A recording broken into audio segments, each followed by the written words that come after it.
children are so innocent, they don't know about adults molesting them. Their world to them is safe until somebody shows them differently. And then someone comes along and steals their innocence. Mine was stolen in the home. But now, on the streets, they're not safe.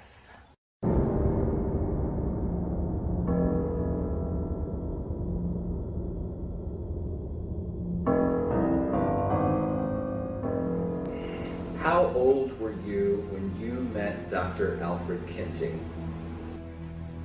It was probably in 1943 or so. I didn't know who he was. All I knew was that my dad was very excited about taking me there for an interview. You ask, what would the American public say if they actually understood the background to what became the sexual revolution, a sexual psychopath? Do you ever remember your father molesting you with a stopwatch? Yes. If the American public knew that Kinsey worked with a Nazi pedophile and encouraged his rapes of children and possibly even and eventually the murder of this one little girl. You and I are going to be doing some experiments. This man was the singularly most important individual in the decriminalization of every single law that we had ever had that protected women and children.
No longer a Christian nation. This nation was founded primarily on Christian principles.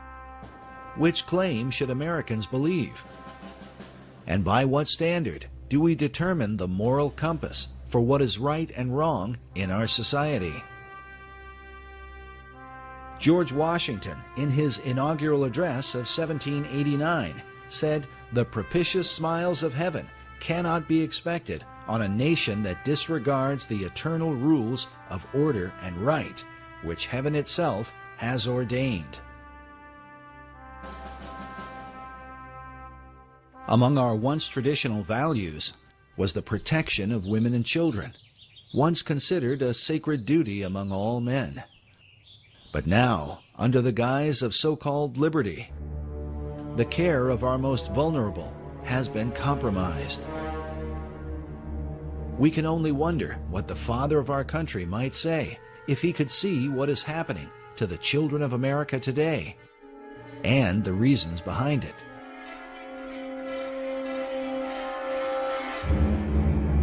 Many of America's children are disappearing. According to the Office of Juvenile Justice, a child goes missing every 40 seconds in the United States. While many of these children are recovered, it is estimated that more than 58,000 of them are abducted by non-family members each year.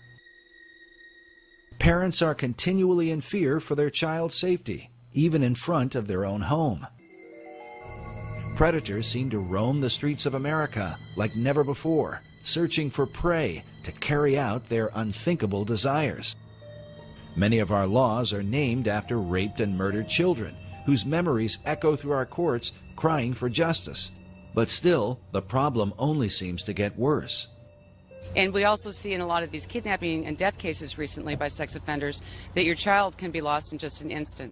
The faces of children who have been lost continue to haunt us as a society, while watching their parents grieve has become part of a national nightmare. Meanwhile, the images of the sex offenders, the men responsible for these horrors, fills us with fear and loathing. And if a child survives their abuse, they often lead troubled lives, haunted by the memory of what they've endured. It is awful. Those kids shouldn't be subjected to this. That's awful. It scars them psychologically forever. It affects their lives. Well, some of the experts say that once a pedophile, always a pedophile, that recidivism is 80 or 90%, if not more. The United States of America has basically become a pedophile's playground. Jessica Lunsford's father, he said, you know, wake up, America. Your child could be next. And sadly, a lot of people want to turn away from the evidence. They want to turn their heads like the proverbial ostrich with its head in the sand because they don't want to face what's going on until they're forced to face it because it becomes their child. Part of the confusion is over why many of our judges send repeat sex offenders back into our neighborhoods, knowing it is simply a matter of time before they strike again. Can the reason be that these same judges are compromised by their own sexual addiction? We know that the judges are they're human. They're like everybody else. Cases of judges who are compromised by porn are documented across the country. But the license for such behavior may have been issued in 1970, when Supreme Court Justice William O. Douglas and retired Justice Arthur Goldberg wrote articles for Playboy magazine. But why would an association with a soft porn magazine like Playboy be cause for concern? And how could it pertain to the world of pedophiles? The disturbing answer to this question as our history of this movement unfolds. In 1990, the American Bar Association reported that 80% of convicted child molesters plea bargain and serve no prison time. This statistic undoubtedly put known pedophiles back on the streets in record numbers. But this was a few years prior to the widespread use of the internet, where the most extreme forms of sexual perversion, and especially child pornography, have become a major factor in conditioning the next generation of sexual predators. In 2006, the law firm of Estee and Bomberger reported that the number of victims of childhood sexual abuse and molestation grows each year. This horrific crime is directly tied to the growth of pornography on the internet. They went on to say that research reveals that 77% of child molesters of boys and 87% of child molesters of girls admitted imitating the sexual behavior they had seen in pornography they had watched. Basically, people that watch porn act it out. And so with the pedophilia, sure, people are going to see it and they're going to act it out. Because of the huge impact that the porn industry has had, conservative estimates say the highest service revenue on the internet, over $3 billion a year in income just on internet porn. And those are very conservative figures. I'm sure they're much higher, with between 500 and 700 new sites coming on a day on the internet. The increase in child sexual abuse cannot be denied. We are massacring our children. It is a holocaust against our children. I've prosecuted murders, I've prosecuted child molesters, and I'll tell you, I get more up in the air when I was prosecuting about the child molester than the murder. I'm not condoning murder, it's not the right thing to do, but it's over. The person's gone, sad. But that poor little boy or girl, they're messed up for life. I mean, they're going to be carrying that baggage forever. And we as a society better start addressing that. Researchers argue that America's current problem with sexual predators is the fallout from the sexual revolution, a movement said to be inspired by the late Alfred Kinsey and his famous Kinsey reports, first published in 1948. According to the conservative organization Human Events, the Kinsey Report is listed among the top 10 most harmful books of the 19th and 20th centuries. Number 1 on their list was the Communist Manifesto that inspired the deaths of more than 100 million people in the 20th century alone. Adolf Hitler's Mein Kampf that helped to bring about the Holocaust was listed at number 2, while the quotations from Chairman Mao, who founded Communist China, was number 3. At number 4, as the first American title on the list, was the Kinsey Reports. Sexual behavior in the human male, followed by sexual behavior in the human female, which, when first released, was likened to dropping an atom bomb on American society.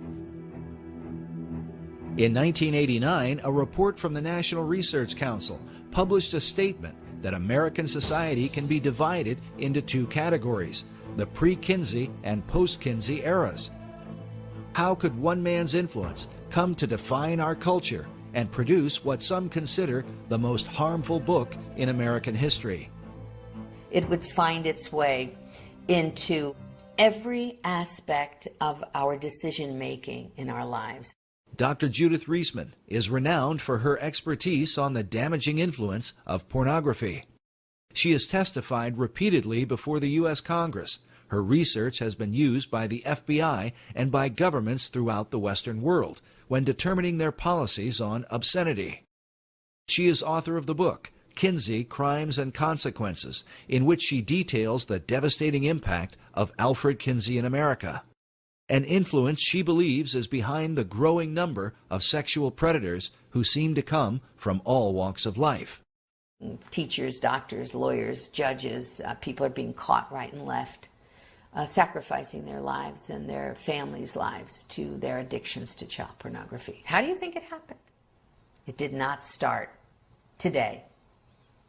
It started back with Kinsey, and who then kicked off what has become today's horror show. Child sexual abuse, rape, torture. People say, well, you can't track that all to Kinsey. Well, you can track enough of it to make an awfully frightening case. While Dr. Reisman's view may seem extreme, her evidence is disturbing, the results of which are so often reported in our nightly news.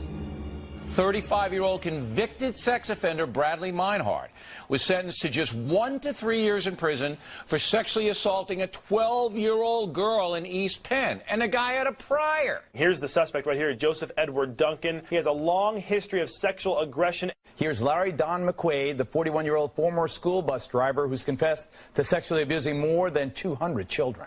I was able to manipulate parents and children alike, that I was such a nice guy that I wouldn't do something as wrong and disgusting and as that. I consider myself a demon. It's too dangerous for me to be on the street. Should he be released? We tried to protest parole. Unfortunately, as I said, the statute requires his release. I didn't know that the average sex offender, predator, molests 100 children. I mean, that just makes my outrage even more. For years, Americans have wondered why repeat sex offenders so often receive light prison sentences only to be released back into society. According to Dr. Reisman, the answer is Alfred Kinsey. The laws were changed based upon his fraudulent data, and he was directly involved in those changes. Kinsey went state by state. I have his testimony in California in 1949, telling a committee that was about to toughen the sex laws and toughen up about the laws to protect children because there had been a murder of 2 little girls. He goes to California to testify in 1949 that you should release everybody, that pedophiles and pederasts did not repeat their crimes, that parole was absolutely critical, that would reduce our sex crimes. The committee believes him. They reduce all of our sex crimes. They parole people, and they haven't stopped. When the Kinsey Report was first released, the famous ACLU lawyer, Morris Ernst, wrote that virtually every page of the Kinsey Report touches on the legal code. He told the legal profession that no bar association, law school journal, or lawyers' committee can consider sex laws without the Kinsey study. According to Westlaw, the most widely used legal database, between the years 1982 to 2000, there were approximately 650 citations to Alfred Kinsey. The model penal code that was adopted just after 1955 was based on Kinsey's research. This is a flow chart I put together to describe how the Kinsey research gutted American laws. Through the American Law Institute, ALI, the American Law Institute Model Penal Code, 1955. That was where protections were then removed for women and children from American law system. The U.S. justice system from 1948 to today, that's what this is about. After publishing his reports, Kinsey traveled the country, giving lectures at universities and testifying before lawmakers. He was received as the leading scientific expert in the world on human sexuality. In particular, he discussed laws concerning sex offenders and the education of children. Of children, he said 100% of are orgasmic from birth. Therefore, children can benefit from sex with adults and even incest, which is illegal, so we need to lower the age of consent. He was working toward making everything legal, but that's all right. Children need early explicit school sex education since they're sexual from birth, which was illegal at the time. Now it's everywhere. They need masturbation and hetero and homosexual acts to be taught to them, which was illegal, and now it's being taught. And about parole, Kinsey said that sex offenders rarely repeat sex crimes. Therefore, all sex offenders should be paroled, which is exactly what started to take place. Part of Kinsey's defense of pedophiles was that children were not really harmed by sexual contact with adults. Therefore, it made no sense to incarcerate pedophiles for lengthy prison terms. 1950, Rockefeller funded the American Law Institute Model Penal Code. 1952, a Harvard Law Review called for a code to change our sex laws in accordance with what Kinsey had objectively found. And then in 1955, the code was created and sent out to all legislators in the country via these important people, judge, lawyers, sociologists, lawyers, and so forth. And from there, that went the ALI model, the sex offenses section, sent to states all over the country, adopted all or in part beginning in 1956 here and moving on to Illinois, to Minnesota and so forth, and all other states of the Union.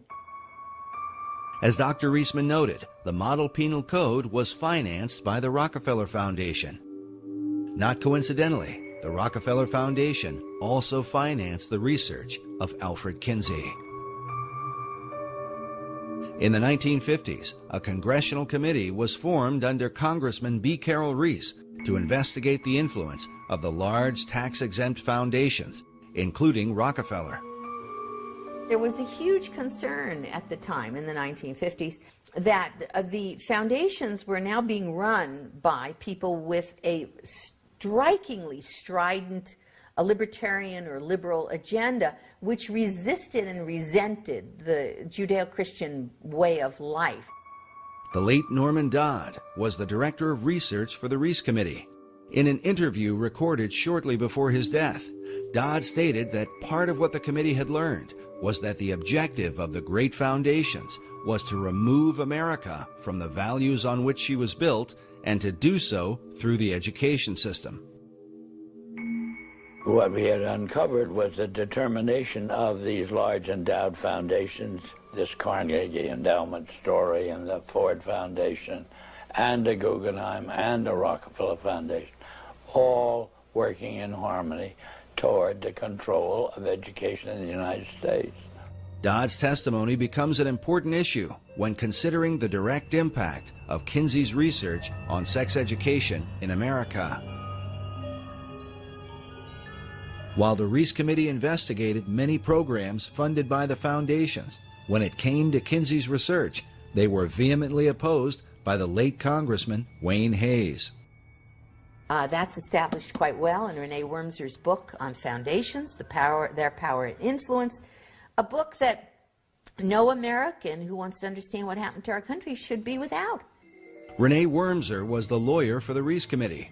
In his book, Wormser writes that the committee had dug up some significant material about foundation support of the Kinsey projects.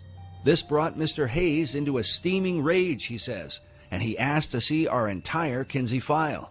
It was produced for him, and he angrily declared to Mr. Dodd that we were to go no further with this particular investigation. contending that every member of Congress would be against our doing so. Mr. Hayes stated emphatically to Mr. Dodd that he would oppose any further appropriation to our committee unless the Kinsey investigation were dropped. Wormser writes that as a result, the valuable material in our Kinsey file never saw the light of day. What was it in the Kinsey file that provoked such a response from a U.S. congressman? As we move forward, consider that the Kinsey data was partly paid for by the American taxpayers, who continue to fund the Kinsey Institute to this day. There's more going on in that institute. They have covered up so much. Some believe that if Kinsey's research had been exposed in the 1950s, the information might have sparked a second American Revolution. What was in the Kinsey file, and does that information continue to influence or even haunt America?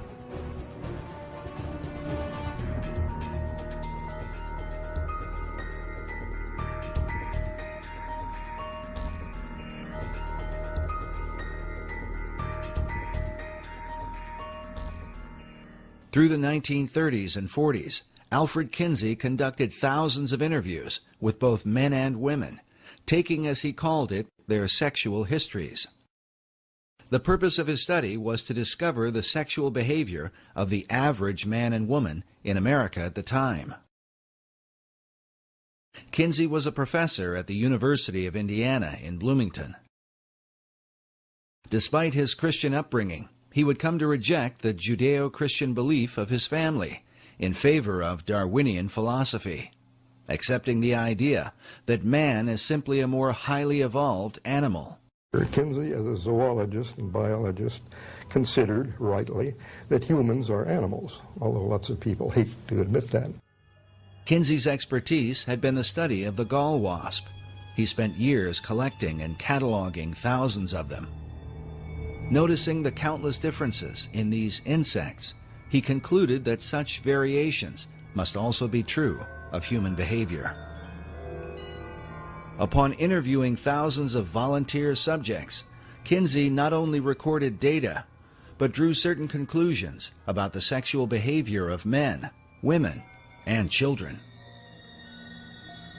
But was his research that of an objective scientist, or the intentional manipulation of a sexual deviant who wanted to remake the American male and female in his own image?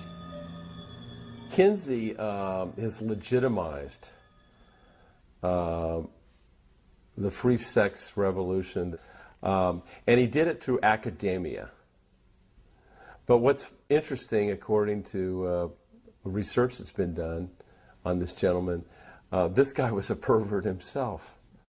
Kinsey's critics claimed that his real motive was not science, but a social agenda to change the morality of America, something admitted by Kinsey biographer Jonathan Gaythorne Hardy. It's abundantly clear as you go into it that there was a very large social agenda. He didn't just want a greater tolerance and sanity from understanding the facts of sex. He thought it was quite monstrous the way homosexuals were regarded.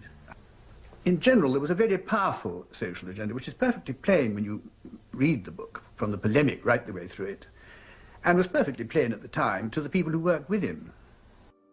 When the Kinsey reports were published, they shocked the country, because the behavior that Kinsey described did not at all represent what most Americans believed about their own sexuality. Consider that Kinsey was documenting the behavior of the World War II era, those that Tom Brokaw called the greatest generation. Among Kinsey's more controversial claims is the idea that 10% of American men were fully homosexual for at least 3 years of their life, while 37% of American men had engaged in homosexual contact to the point of orgasm at least once in their lives. Later studies would place those numbers much lower, with only 1% of men in the U.S. claiming to be homosexual, while only 2 to 3% admitted to some kind of homosexual activity in their lifetime. Nevertheless, Kinsey's data was seized upon by men like Harry Hay, who read the Kinsey reports, left his wife and children, and went on to found the gay rights revolution that began in the 1960s. To this day, the gay rights movement is largely based on Kinsey's data. Kinsey also reported high levels of premarital sex, claiming that 69% of American men had visited prostitutes and that 50% of married men were guilty of adultery. Again, a later study done as early as 1960 by Phyllis and Eberhard Kronhausen would find that the levels of sexual promiscuity among males were much lower than Kinsey had reported. According to his fellow researchers, the reason for this dramatic difference is because Kinsey manipulated the data, including men from America's prisons, as part of the regular male population. He wrote that he found 1,300 to 1,400 sex offenders that he used as his normal male population. What? In addition to the convicted sex offenders, Kinsey included regular prisoners who were serving time for other offenses, along with 199 sexual psychopaths, all mixed together as part of the regular male population and presented to the American people as the average American male. In this interview for the documentary titled 1 in 10, listen as Paul Gebhardt, who was one of Kinsey's co-authors and a member of his original team, admits to the high percentage of prisoners and their impact on Kinsey's data. With these poorer, lower educational level samples. And when I say poorer, they had, for example, 55% were prison. 55% were prison.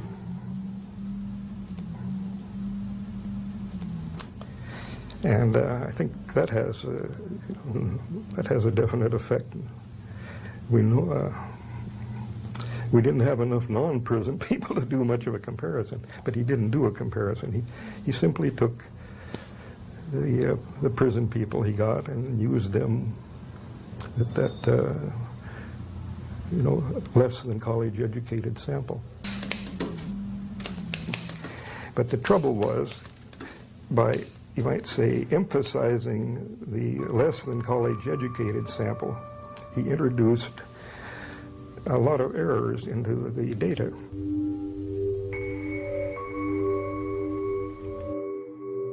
With America's prison population presented as the average male, is it any wonder that laws would be changed to accommodate sexual predators while failing to protect women and children?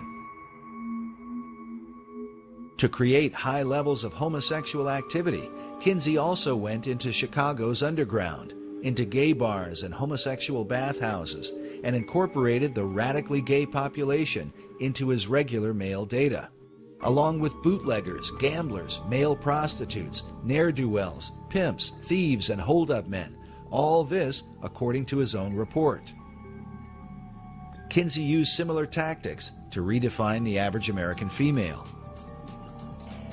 They use this picture all the time to try and show the American public that they were interviewing average American women, all right? Except that this was their secretary, okay? This is a secretary at the Kinsey Institute, and they would always label her as though she was just some average American woman. Sometimes they put Kinsey in the picture interviewing her, and sometimes they put him.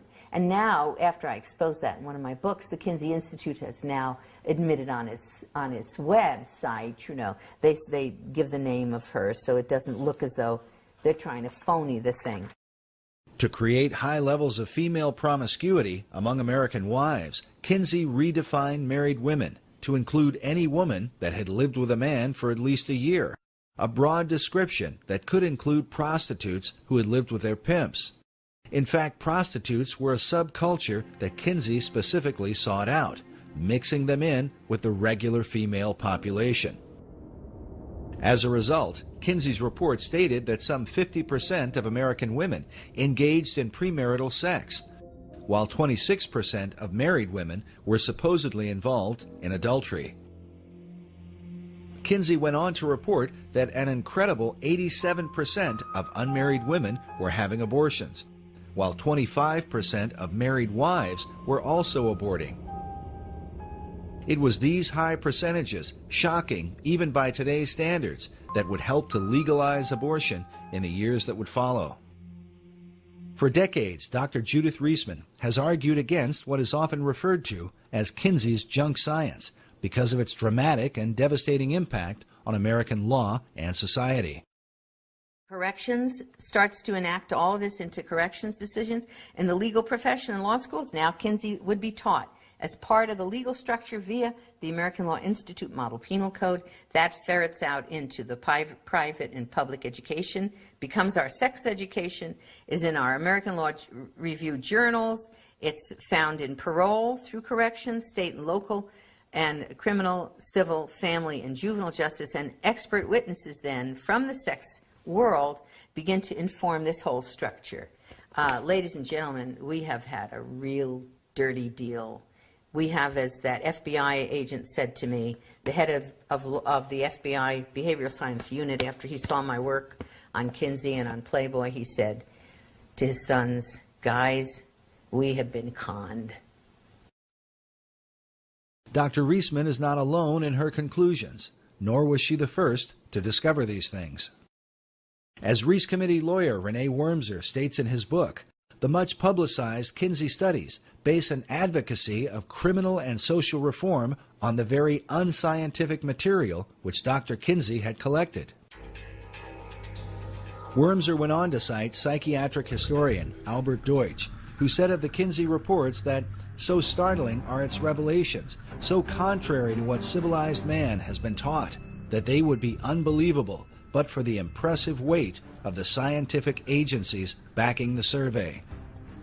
Wormser comments saying, "Note how impressive is the word scientific and how false."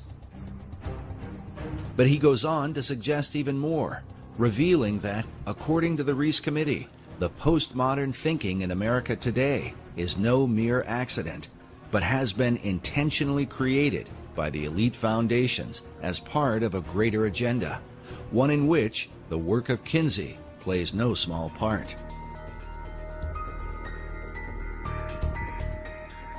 The Reese Committee wrote that it seems to this committee that there is a strong tendency on the part of many of the social scientists whose research is favored by the major foundations toward the concept that there are no absolutes, that everything, including basic moral law, is subject to change, however fundamental it may have been deemed to be under our Judeo-Christian moral system. The puerile doctrine that change is always necessary has led many of these scientists to believe that there are no longer any inalienable rights. They deem themselves justified, with the support of foundation grants, to label their prejudices as truth and to experiment with society.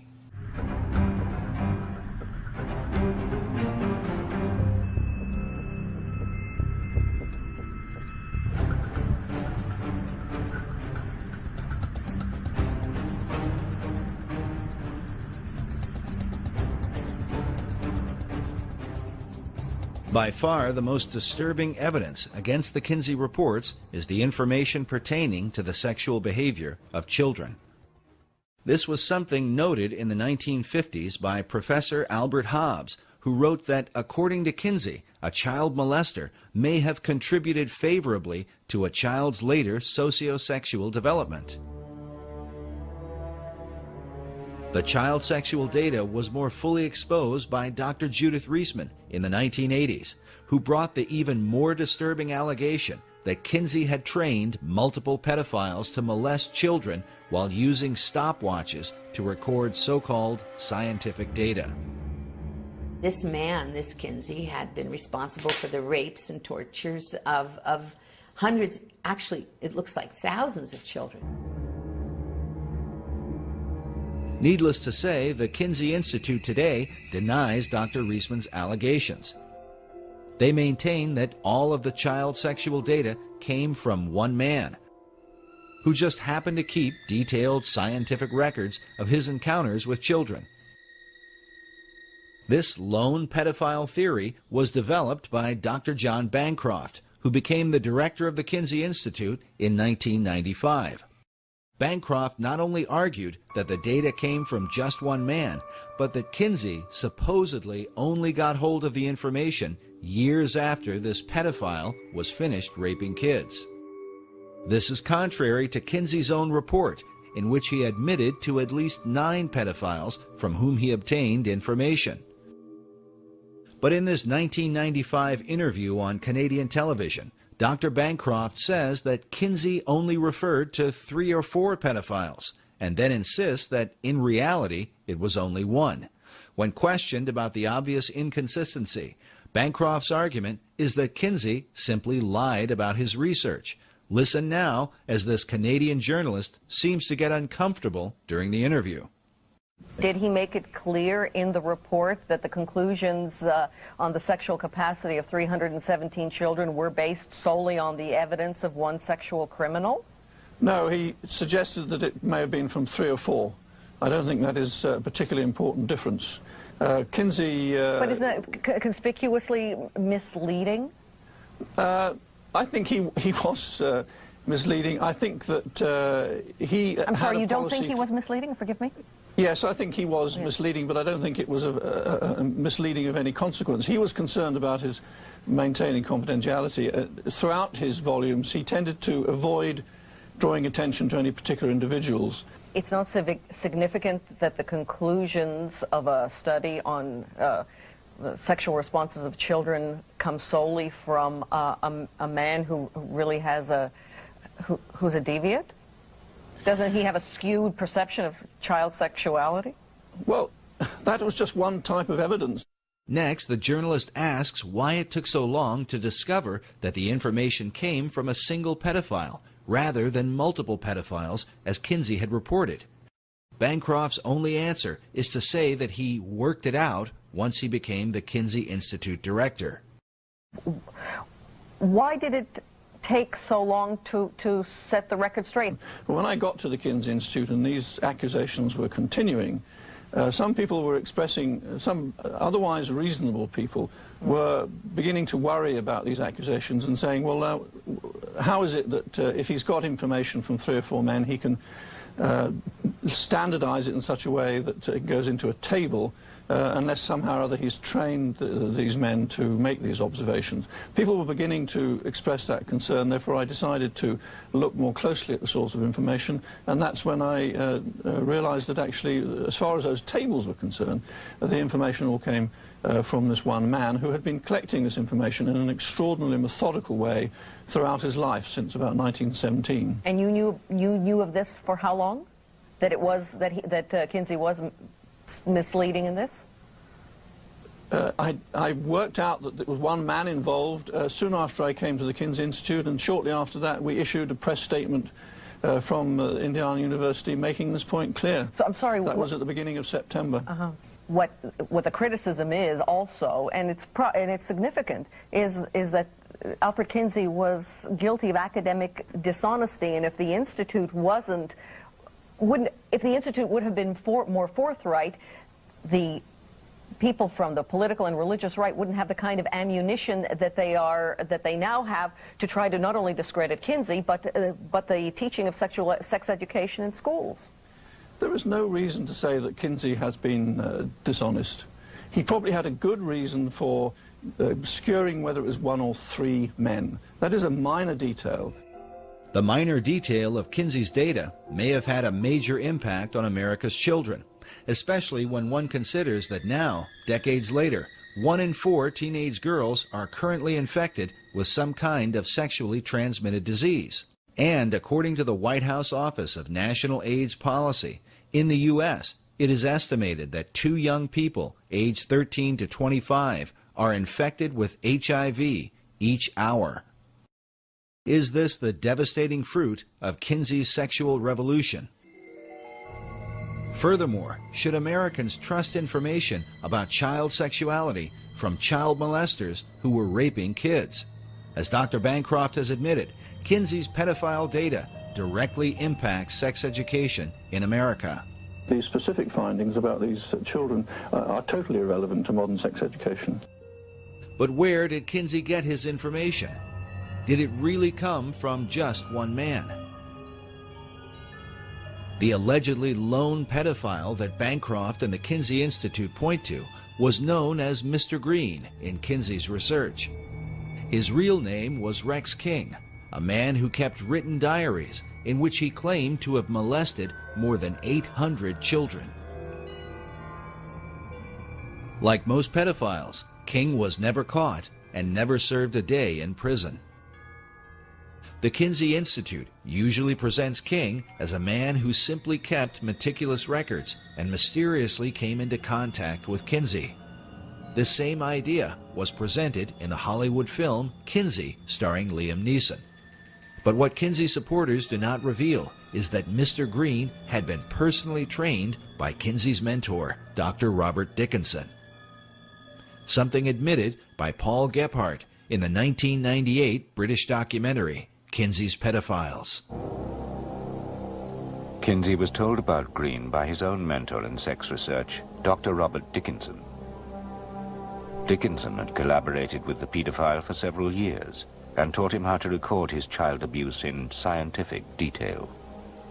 He told him how to measure things and time things, and encouraged him to, he knew he was going to do his ordinary behavior anyway. Dickinson couldn't have stopped him from being a pedophile.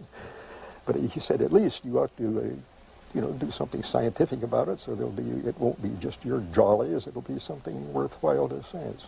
So he gave him some training by letter and correspondence. Gephardt has also admitted that Mr. Green's child abuse data played an important role in the Kinsey Report's view of child sexuality. Gephardt said, Green contributed a fair amount to our knowledge and medicine's knowledge of sexuality in children. We made our point that children are sexual from birth. But the sexuality of these children was determined because, according to Kinsey's interpretation, the children supposedly enjoyed the molestation while it occurred.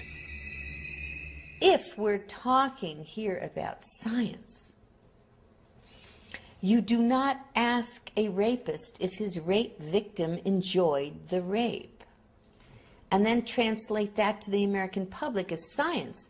Well, nobody minds being raped. They all enjoy it. We asked these experts, and the experts have told us.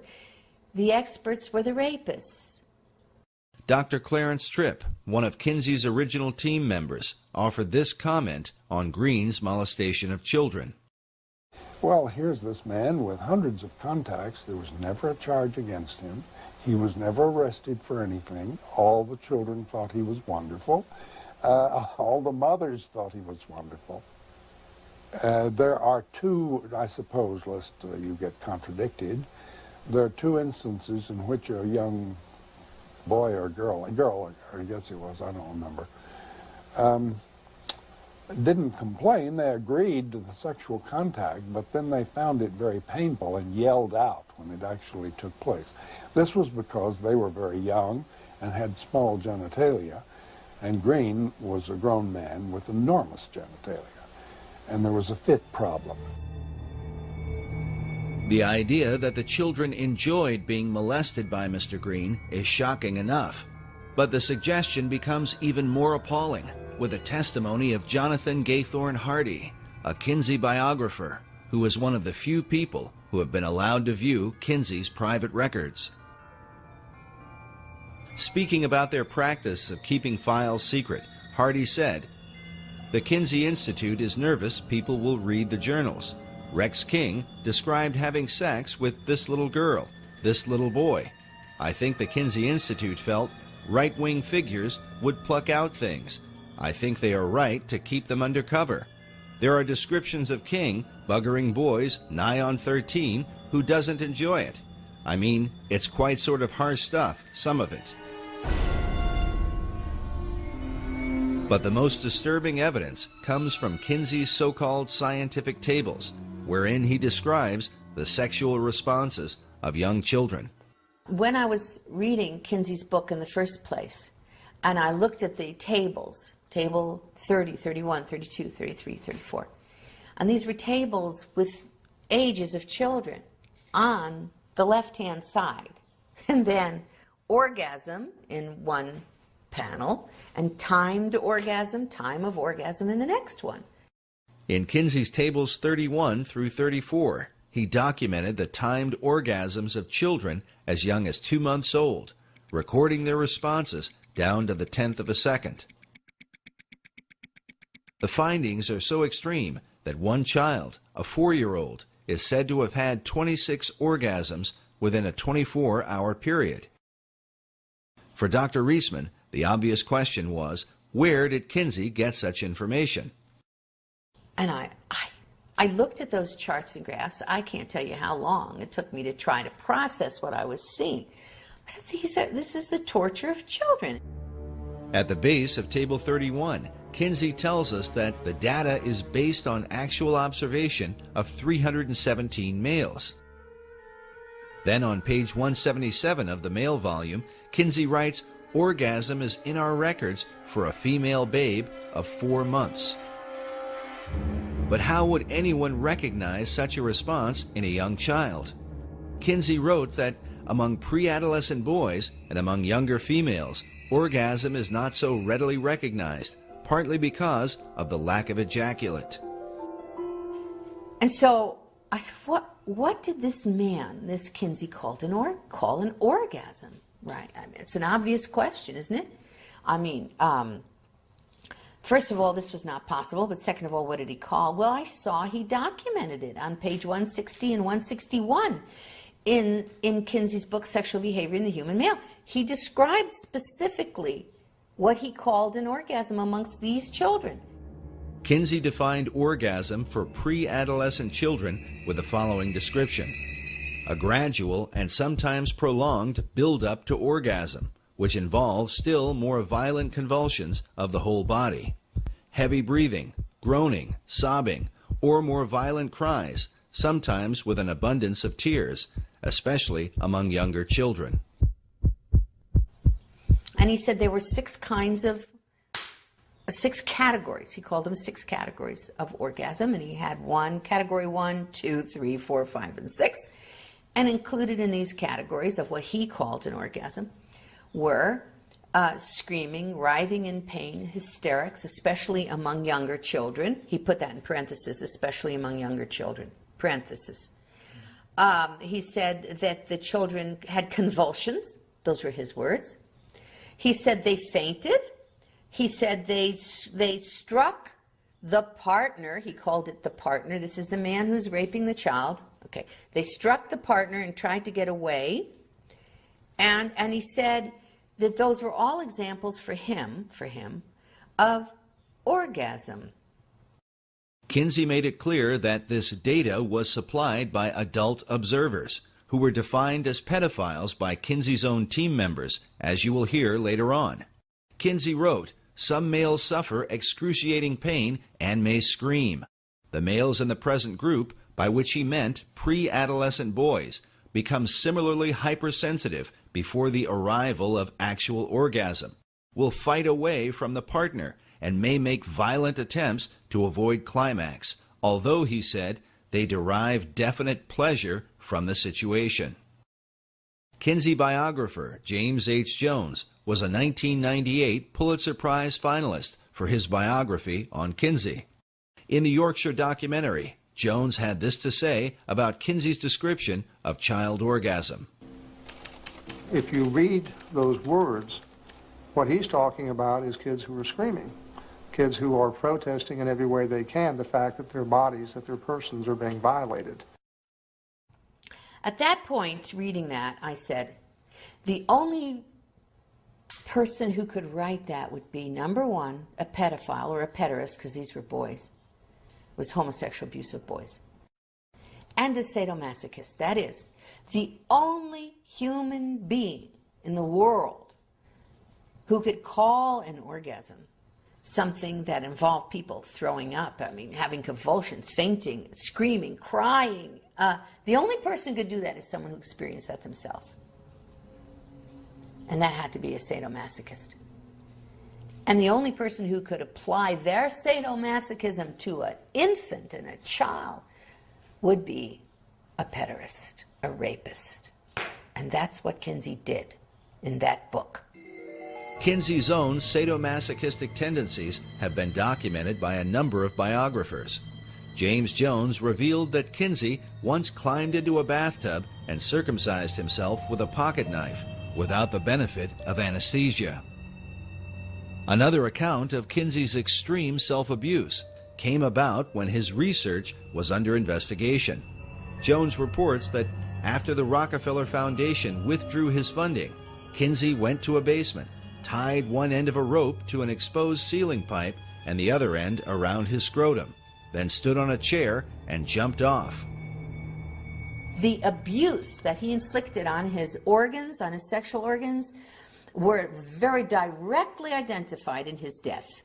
That was orchitis. That was a serious inflammation and disease that he inflicted upon himself that was basically involved in his final death. Now, the attempt to claim that Kinsey died of a heart attack is a perfectly reasonable thing to try to do. It's kind of embarrassing to say that the father of the entire sexual revolution, who has trained all of our sex educators in the United States of America basically, died because he had so abused himself doing the activity that they tell everybody is okay, that he died of this terrible and very painful experience.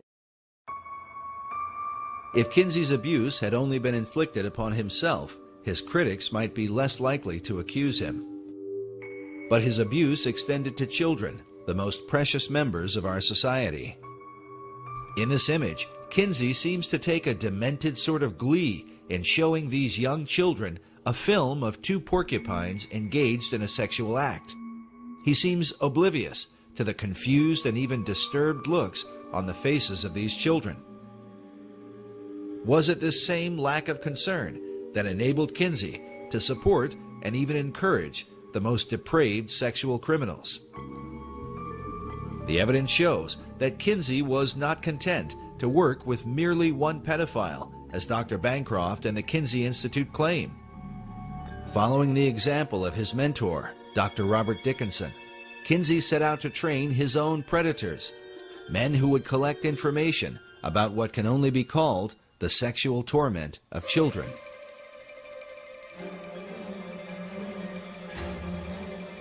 Dr. Clarence Tripp was Kinsey's photographer who filmed and photographed sex scenes in the attic of Kinsey's home in Bloomington, Indiana. In 1990, Tripp was interviewed on The Phil Donahue Show, along with Dr. Judith Reisman, who appeared to defend her first book exposing Kinsey.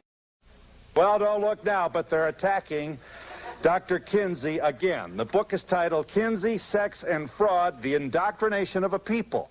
During the show, as Clarence Tripp began to defend Kinsey's research, even Phil Donahue, with his liberal views on sexuality, became uneasy at some of Tripp's bizarre comments about the molestation of children. We should say that you are the author of The Homosexual Matrix, a book which got quite a positive response from... But I want to agree with Reisman on one point. I think we really ought to talk about the child stuff before we mix in the right, well, make your point, homosexual stuff.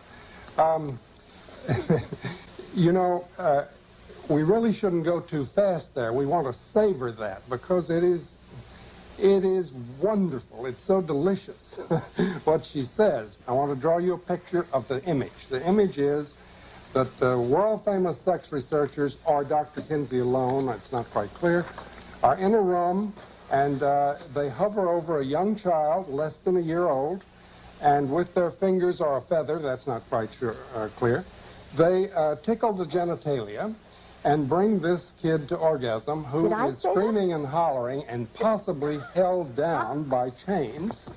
And drugged. It's all too glorious. Well, make your point. I hope that you don't. You're being sarcastic, but I want to make sure. I didn't mean to be sarcastic. You're saying this isn't true, that Dr. Kinsey or his colleagues did not. This is the man who was with me on Donahue saying, you got to stay with this. It's delicious what she says about what they were doing to the children. Dr. Reisman refused to go on Donahue unless he would agree to show Kinsey's tables, where the child sex abuse data is presented. Despite knowing about these tables, Donahue repeatedly insisted that no proof existed of child abuse in Kinsey's research. Nevertheless, he did show the data to his audience. Well, we're going to show. There. Now, now, what is the point? You what is tell your me point? what is the point. 5 months old. What is it? I can hardly read it. What's next to that? Number of orgasms. Oh, number of orgasms, 3. Go down to the 4-year-old. You see the 4-year-old there? Yeah. There, bottom one. Yes, 4-year-old, 26 orgasms in 24 hours. Tell me, Phil. Tell me, Phil. Does a baby sleep? Tell me, Phil. Tell me, Phil. Does a baby sleep? Tell me if this is scientific. A baby sleeps for 8 hours? You tell me how you get 26 orgasms for 24 hours. We've got to be able to get a word in edgewise. Just a minute. Sounds like a guest for the Donahue show. And you know what Gebhardt said to me? You know what Dr. Gebhardt said? He wrote me a letter, which I wish you had up there too, in which he said that oral and manual techniques were used on the children. Now, Phil, I'm going to say that once more. I'm going to say that once more. And if I'm wrong, let them sue me. He said oral and manual techniques were used on those children. The letter that Dr. Reisman refers to was written by Paul Gebhardt on March 11, 1981, in which he attempted to explain where the child sexual data came from.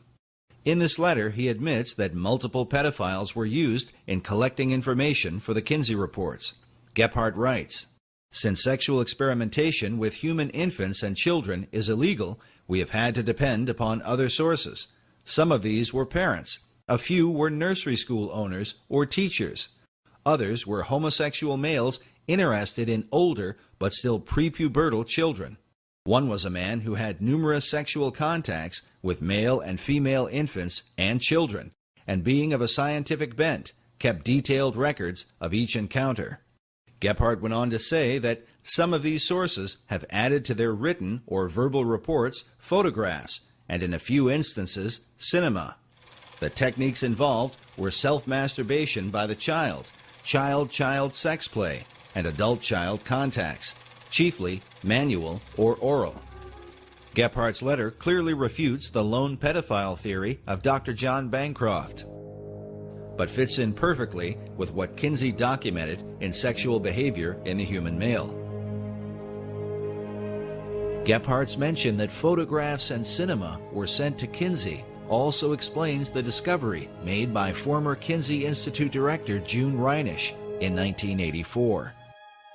This was Newsweek in '84 when June Reinisch said, that the Institute encourages visitors and so forth.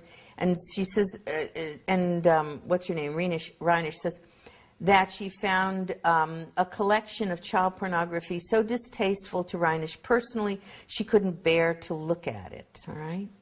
Now, she's not asking where that child pornography came from, right? But some of it was... Now, she found this at the Kinsey Institute, yes.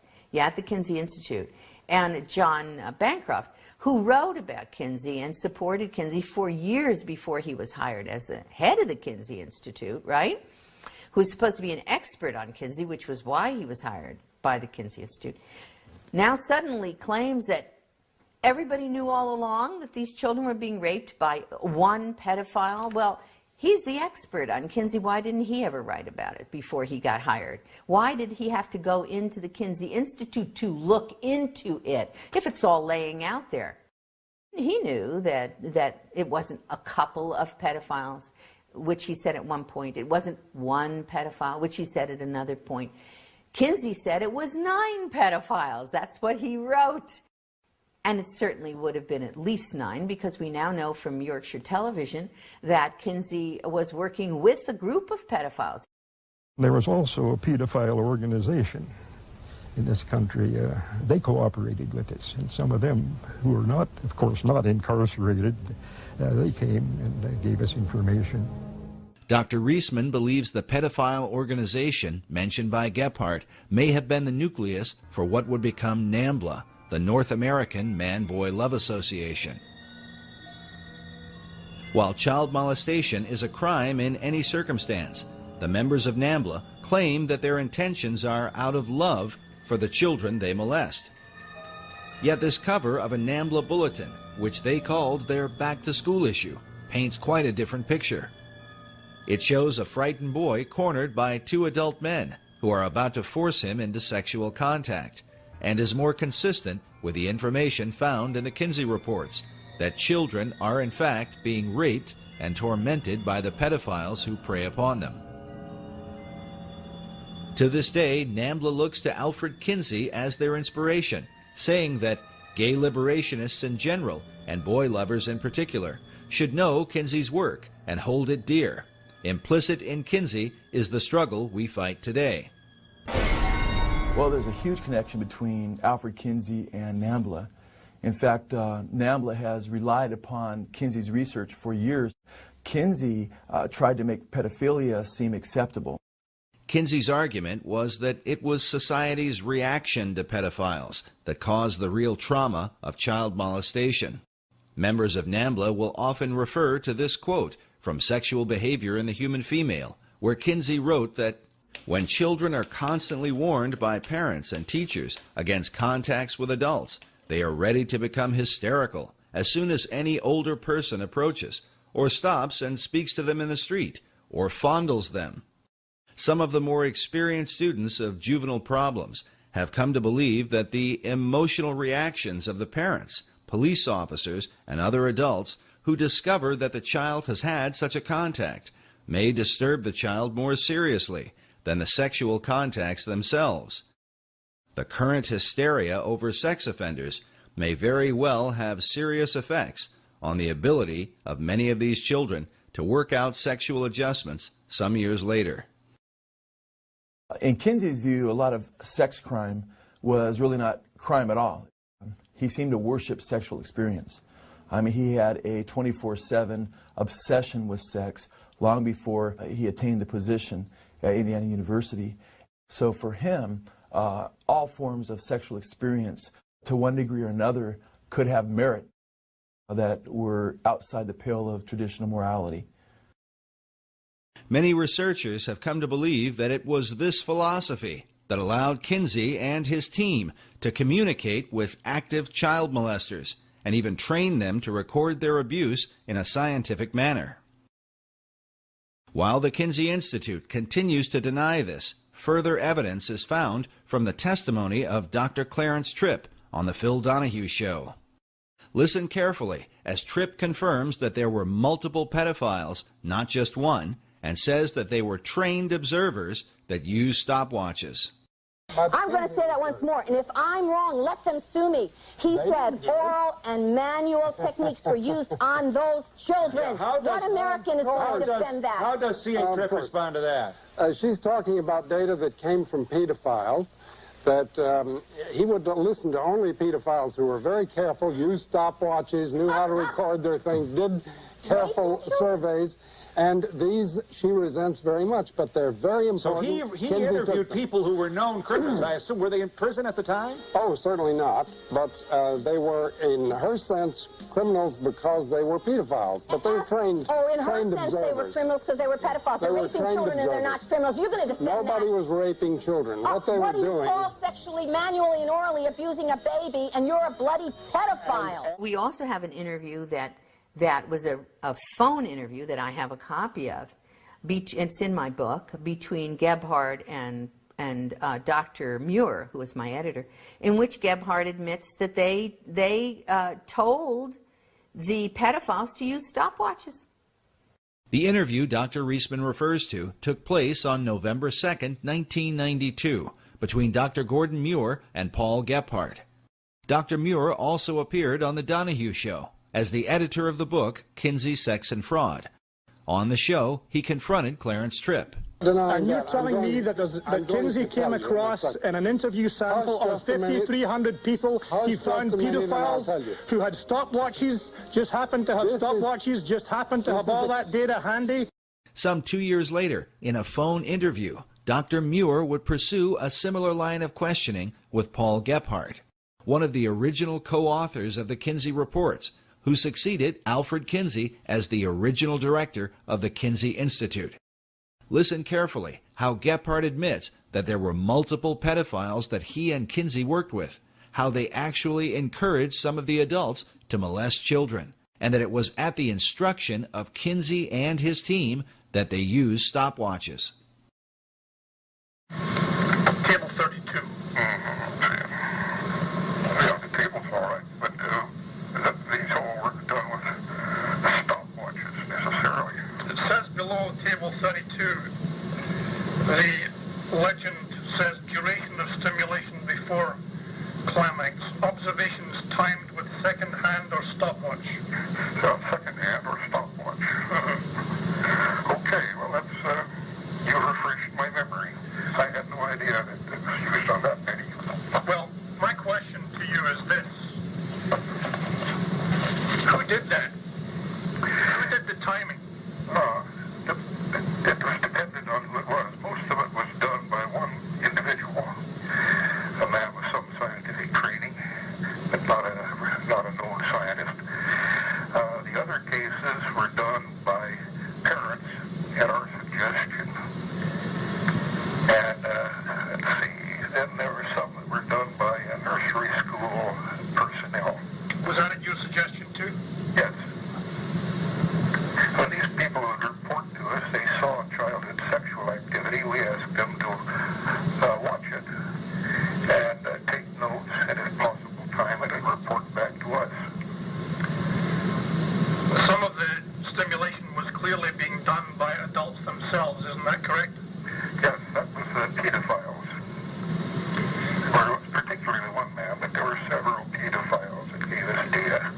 But since they were all doing the same thing and reporting on the same thing and taking the same measurements, it looks like it was organized ahead of time. Is that right? No. No, we just simply asked anyone who had any data on childhood sexuality to tell us about it. Well, what about the cases then, which it says in the book, some of them were followed up for several years to make sure that true orgasm was involved. That looks like prospective planning there. Yeah, but not on our part. You mean pedophiles just took it upon themselves to do follow-up experiments to find out if true orgasms were involved? No. We had some. Try this again. At this stage of the interview, Gephardt engages in a bit of wordplay, but listen carefully as Dr. Muir gets to the point with him. Once we asked people about giving us their observations, we would ask them later, too. In other words, if there were some pedophiles who reported their data to us, and if they got into contact with us later, we would then ask them more about it. We follow up on by re-interviewing people occasionally. We call them retakes. I think that's mentioned. Right, that is. But I mean, what I'm trying to get at was, this sounds like it was a little bit of prospective planning here. No. We did not plan and organize any Masters and Johnson-type experiments with children, period. Never did. So, do pedophiles normally go around with stopwatches? They do if we tell them that we're interested in it, that this isn't a plan on our part. They do if we tell them that we're interested in it.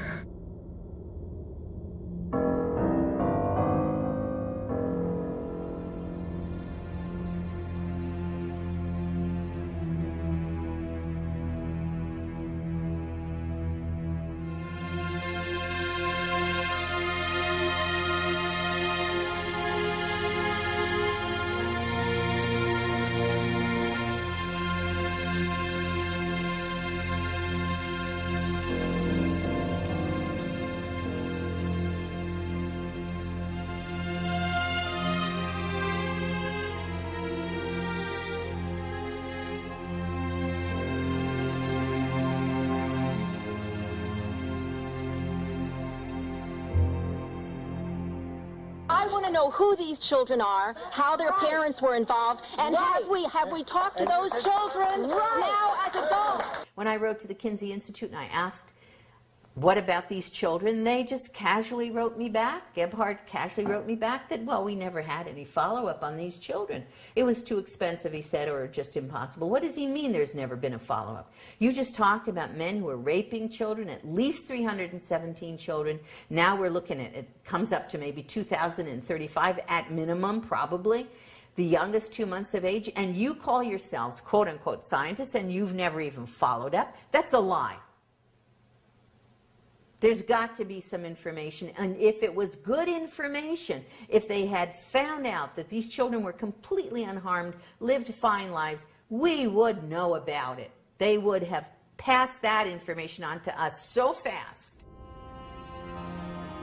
Many of the children abused by Kinsey's pedophiles probably had no idea that they were part of a government-sponsored study. Most likely living out their lives in suffering and confusion about what had happened to them. But when the Family Research Council released its documentary, The Children of Table 34, the haunting image of a stopwatch sparked the memory of a woman who calls herself Esther White. My grandfather molested me when I was around 4.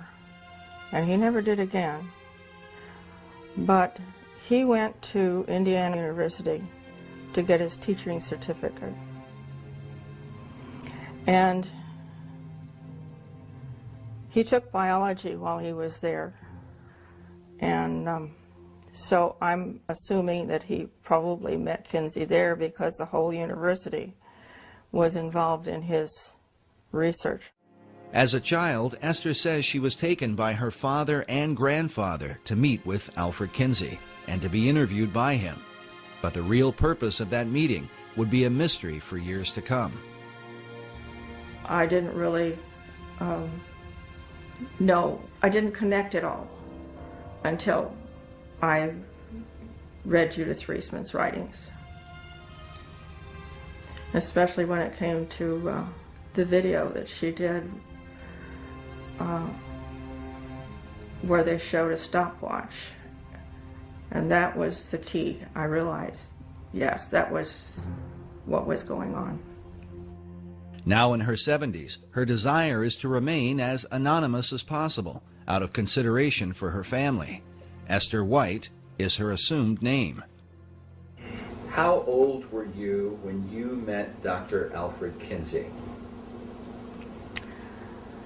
It was probably in 1943 or so, 43 or 44. I was born in 34. My father was very excited about taking me there to meet Dr. Kinsey. I didn't know who he was. All I knew was that my dad was very excited about taking me there for an interview. And he was instructing me that I was to be very nice to this man and answer him. He told me they would ask me about my family and whether I loved my family and so forth. So when we got there, it was at my grandfather's and great-grandmother's house. And Mr. Kinsey and his 2 colleagues were late in getting there because it was wintertime. And he was doing a seminar at Ohio State University. This was in Columbus, Ohio. And when he came, he was in very much of a rush because they were so late. And he kneeled down in front of me and asked me questions about whether I loved my daddy, whether I loved my family. And of course I said yes, because I did. I loved my family. And the interview was very short. There was a man with him that had a clipboard who was taking down my answers to the questions. I can't remember all the questions he asked, but it was probably a 5 or 10 minute interview. And just before they left, my grandfather said, "What about the check?" And he says, "Oh yes, I almost forgot." Who said that, Kinsey? Kinsey said that. And so my grandfather took a check from him, and Kinsey said, "I made it out to both of you because I didn't know which one was going to get the money." The disturbing implication is that Alfred Kinsey used taxpayer money via the Rockefeller Foundation to finance pedophiles who were actively molesting children. Why would he pay them? For what? At the time, I didn't know for what. Many years later, I had found out that my dad had actually helped Alfred Kinsey do research for his book.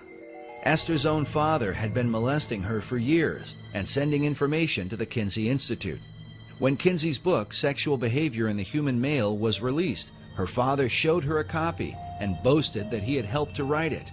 At the time, she did not know what he meant. He gave me a copy of the book in 1947, but it was a pre-edition signed by somebody, autographed by somebody, and I don't remember who, but my father gave me the book and said that he helped Alfred Kinsey research on the book, and that it was going to change the way the world looked at sexuality. How old were you when your father first began to molest you? I was probably around 6, maybe 7. I couldn't tell you exactly. Do you ever remember your father molesting you with a stopwatch? Yes. And then would he record information? There were papers on the dresser, and I saw one of the papers one day, and it had a lot of questions on it. And there were little boxes to check those things off when those things were done. And it was talking about orgasm. I didn't know what that word meant, but at the time. And when I asked him what that word meant, when I saw it on the paper, he grabbed the paper, put it in a brown envelope, and he said that he was late in sending this in. And he put it in this big brown envelope. Esther's revealing testimony confirms Paul Gephardt's statement that Kinsey worked with parents who sent him child abuse data. She was also interviewed years ago by British filmmaker Tim Tate, who directed the documentary Kinsey's Pedophiles.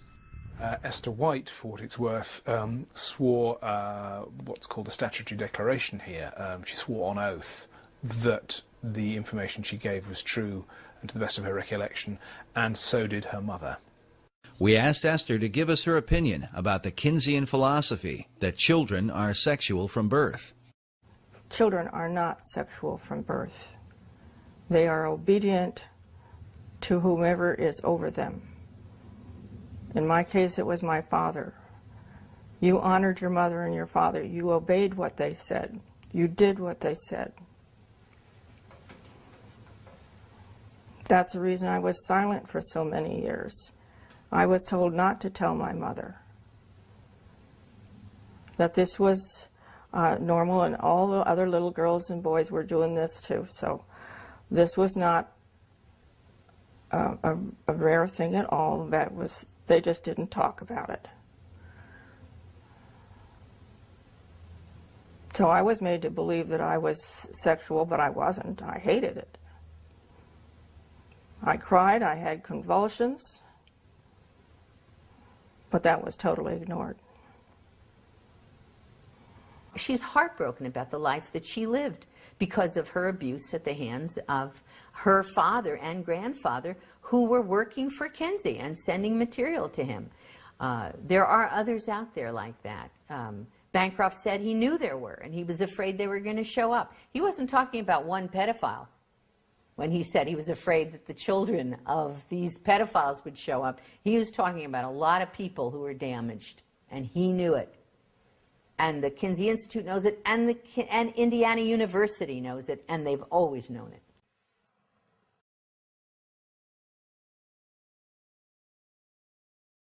Kinsey would have done business with the devil if it helped the research, and this is true.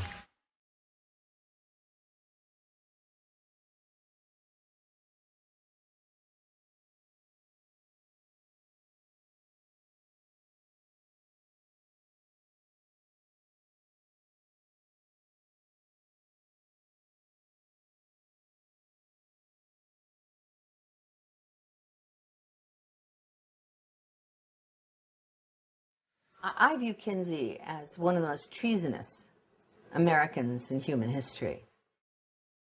The charge of treason might sound a bit extreme, but the evidence shows that Kinsey's desire to document the most depraved sexual behavior led him to work with a man who seemed to personify evil itself, a Nazi pedophile named Dr. Fritz von Balusek.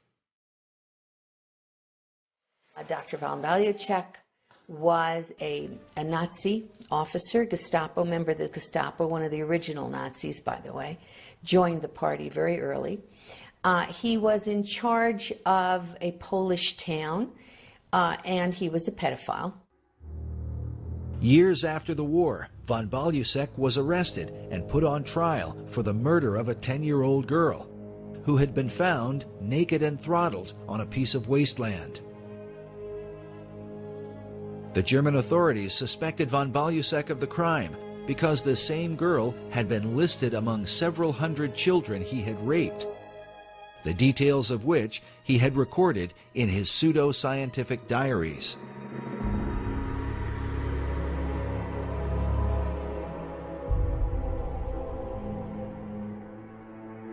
The German newspapers called him the most important pedophile in the criminal history of Berlin. During the war, von Balusek used his authority as a Nazi officer to fulfill his pedophile desires. The full number of children he abused and ultimately murdered is still unknown.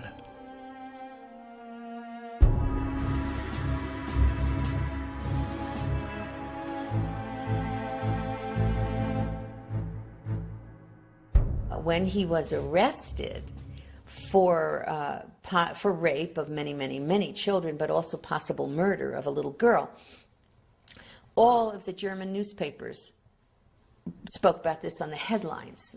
It was in the headlines of every newspaper in Germany. During the war, von Balusek was the commandant of the Polish town of Jędrzejów. There he threatened the children with certain death if they refused his sexual desires. What he recorded in his diaries of how he treated these children was so criminal that during his trial, the judge cried out, quote, "This is no longer human."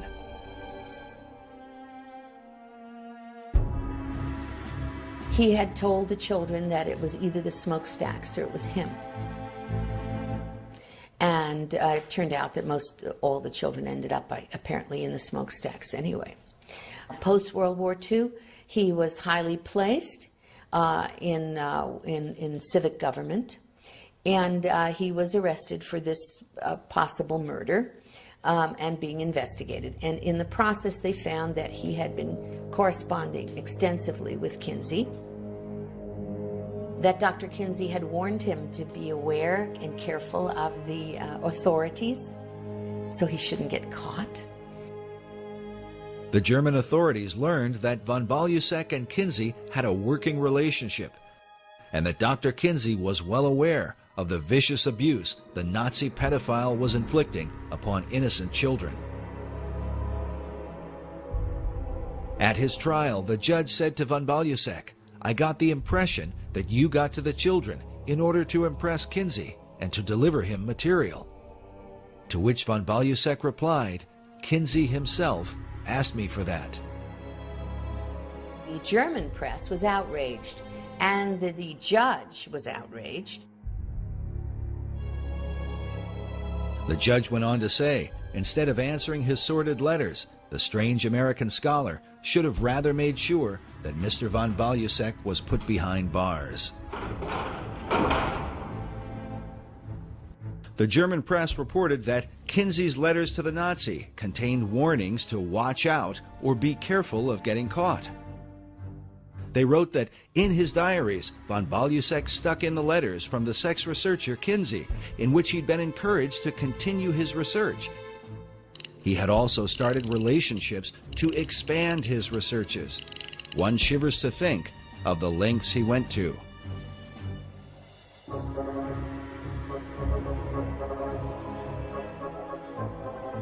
At some point, the German authorities tried to get hold of information on von Balusek from the Kinsey Institute. The Kinsey Institute, even though they knew they were dealing with a Nazi and a paedophile, when the German authorities wanted, for the purposes of this murder investigation, wanted to get hold of that information, the Kinsey Institute refused, and Gebhardt said to me, and indeed on camera, that they would have destroyed any evidence before they handed it over to the police.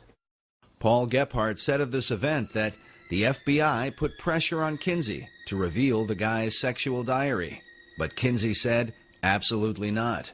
Gebhardt went on to say the poor pedophile had his reputation destroyed, finally quit corresponding with us. While German media documented the story heavily, the American press, under the powerful influence of the tax-exempt foundations, gave almost no attention to the story, even though Kinsey's research, which had turned the country upside down, was almost certainly based in part on the sexual abuse done by a Nazi pedophile during the Second World War.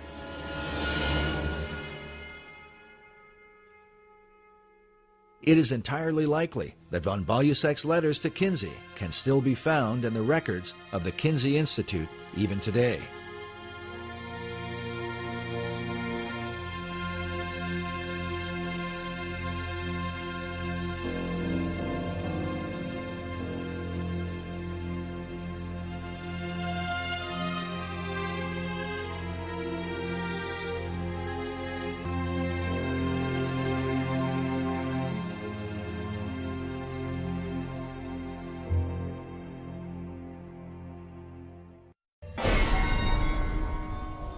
Kinsey's willingness to work with the devil at one point seemed to take on a very literal meaning.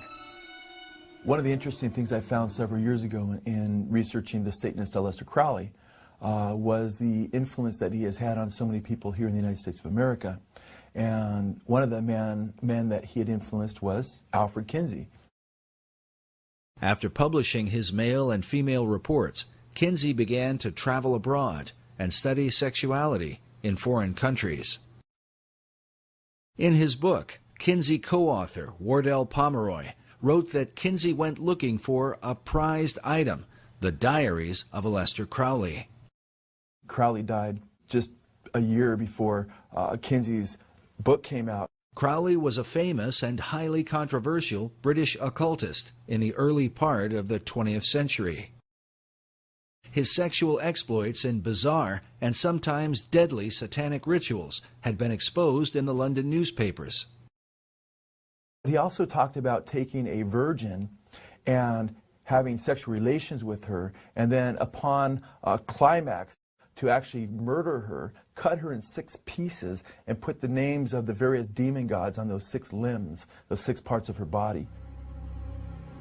Taking the name for the Antichrist in the Bible, Crowley called himself the Beast 666.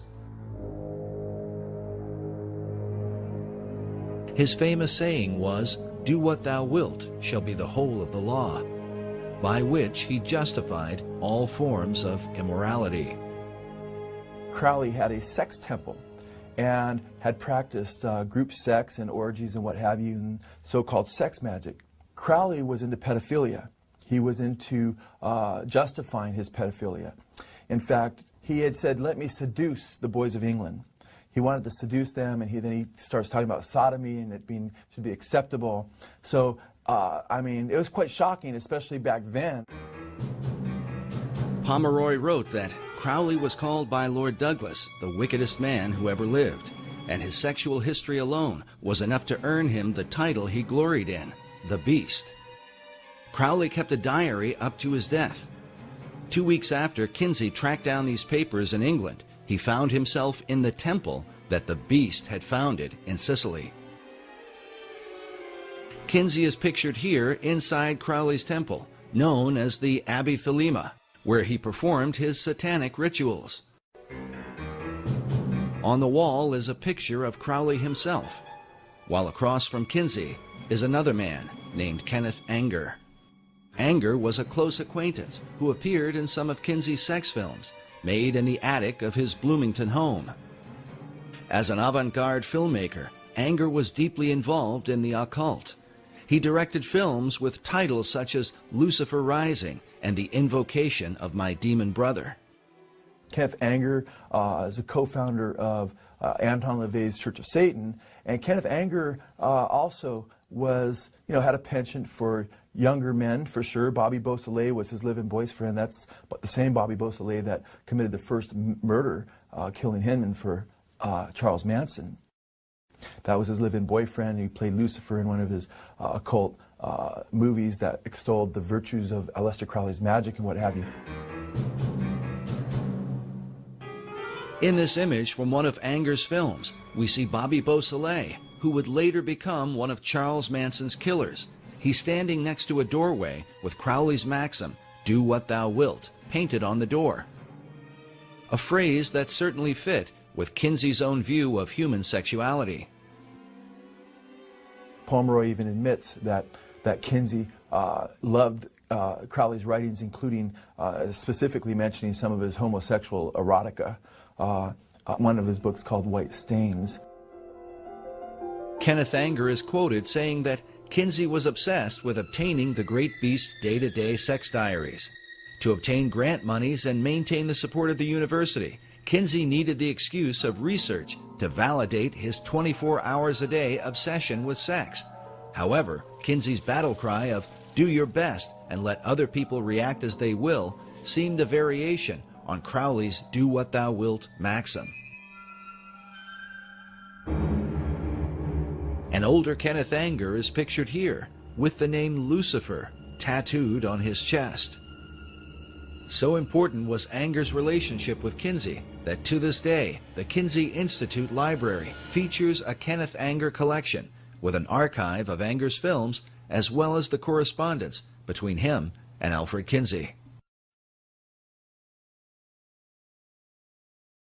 Should America be disturbed that the father of her sexual revolution, who changed American law and laid the foundation for sex education, had such associations? If America continues to be influenced by Kinsey, what will it mean for her future? What Kinsey discovered at Crowley's mysterious abbey might provide a clue. Pomeroy writes that Crowley's curious magnetism drew people from all over the world, who came and became his sexual slaves. Some of these women left their husbands to enter the temple. They held group orgies as part of their ritual and included in them the small children the women had brought. He further reveals that inside the abbey, Kinsey found paintings, life-sized representations of sexual activity, including children. Some have considered the possibility that Aleister Crowley was another of Kinsey's pedophiles who kept his diaries as part of Kinsey's sex research. I would be surprised if Kinsey was not, in fact, either paying or communicating with Crowley regarding his sex diaries, because Crowley was more open and more public with his sexual exploits than pretty much anybody of the time. He was known as the wickedest man on the earth long before Kinsey would have gone to him. He was far more accessible than, say, a Nazi officer in Germany to Kinsey, and as ugly as Crowley was to so many people, he wasn't nearly as known, or there wasn't the reputation that there was with the Nazis. And at the same time, Crowley could have used the money in the 1940s. He had, he wasn't as rich as he was. He had spent a lot of his money, so he would have been more open to that. And then to see that Kinsey was actually reading Crowley's stuff, we know that from Pomeroy, And it would be hard to believe that he wasn't already working with Crowley and encouraging Crowley to continue on with his sexual exploits. One way or another, the net effect is the same. Kinsey was fostering much of the same revolution that Crowley had begun over in England and was helping continue what Crowley hoped would take place in the United States of America.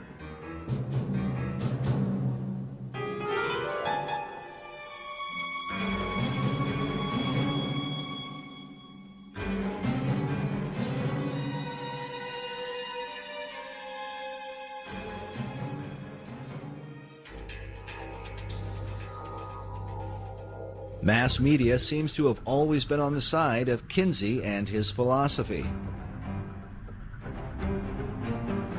A philosophy carried out by Hugh Hefner in 1953 when he launched Playboy magazine. That same year, Kinsey released his K-Bomb, Sexual Behavior in the Human Female, the second book in his report on human sexuality. Hefner made an immediate association between his soft porn magazine and Kinsey's research. I referred to it in the first introduction to the first issue and called it the other great book that was coming out in 1953.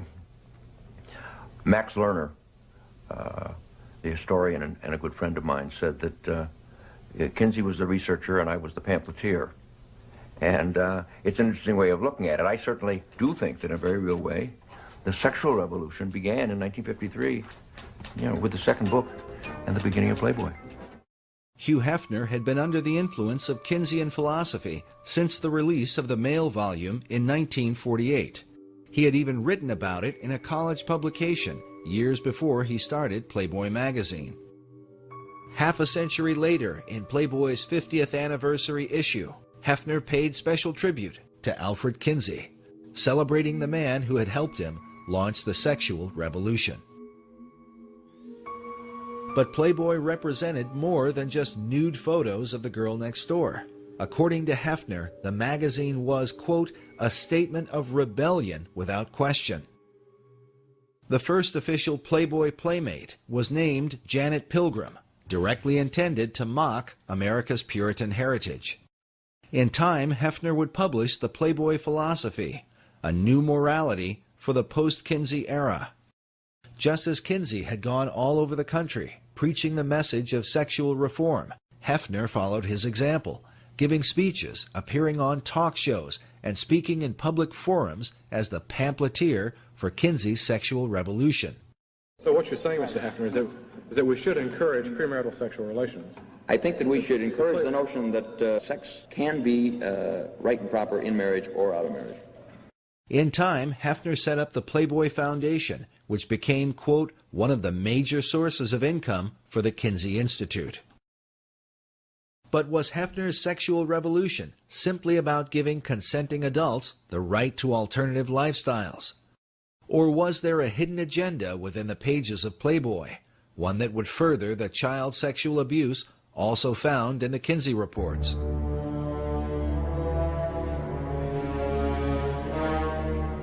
In 1983, Dr. Judith Reisman was appointed by the Juvenile Division of the Department of Justice to investigate the images in Playboy, along with Penthouse and Hustler magazines. The reason for the study was due to the rise of violent sex crimes committed by young adults against even younger children. Those who were committing these crimes were often found to have copies of Playboy and Penthouse magazines in their possession. But what could be in these magazines, often thought to be harmless, that would compel young teenage boys to commit violent sex crimes against other children? Dr. Reisman had done a radio interview with Pat Buchanan about her research into Kinsey and the soft porn industry.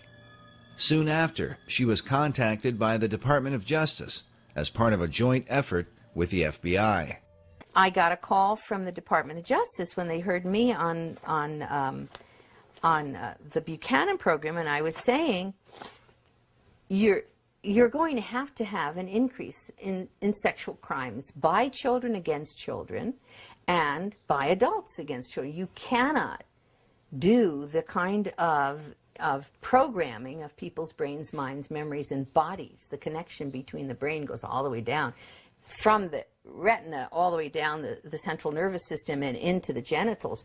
You can't show people those kinds of pictures and arouse them in that way and not think that they're going to act out either positively on somebody who agrees or negatively on somebody who doesn't agree.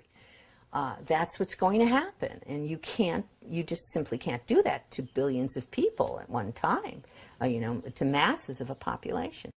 In her Department of Justice study, Dr. Reisman revealed that from 1953 to 1982, Playboy and eventually Penthouse and Hustler magazines had published approximately 9,000 images of children involved in sexual scenarios, an average of about 8 to 9 images per issue. And I showed the development of the child in those images, in cartoons, in photographs, and the use of the child as a sexual object by the observer, by the viewer. And I said, your average guy thinks he's buying a girly magazine, a magazine that's just pictures of pretty girls. And he has no idea that the messages that are being pumped into him, neurophysiologically, if you will, all the way down and through his system, include images of sexual assault of children. And he, as the viewer, becomes the predator. That's just the way the human brain works. The following are images from Dr. Reisman's presentation at the FBI Training Center in Quantico. Please understand, the most severe images we are unable to show you. Dr. Reisman demonstrates how the cartoon imagery of children progressed into real-life images, either of children or of legal-aged women who were made to look like obviously underage girls. Over time, the scenarios suggested greater degrees of sexual aggression and violence, including murder.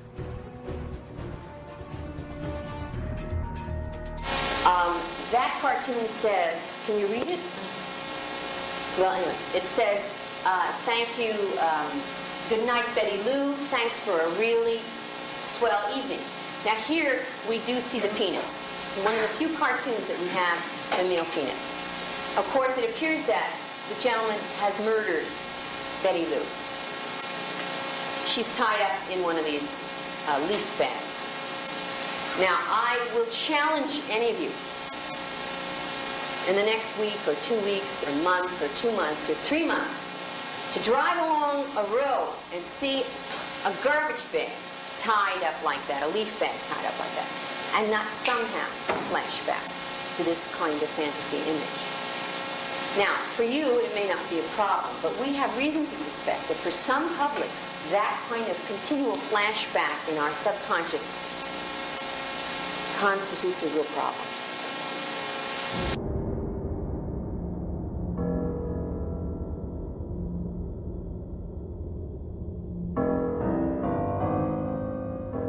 Dr. Reisman believes that millions of American men have been conditioned for decades by such imagery, often struggling with an addiction that they don't understand and cannot escape. The addiction to porn has now been handed down to America's children, giving their young minds a perverse view of reality and of the relationships between men and women.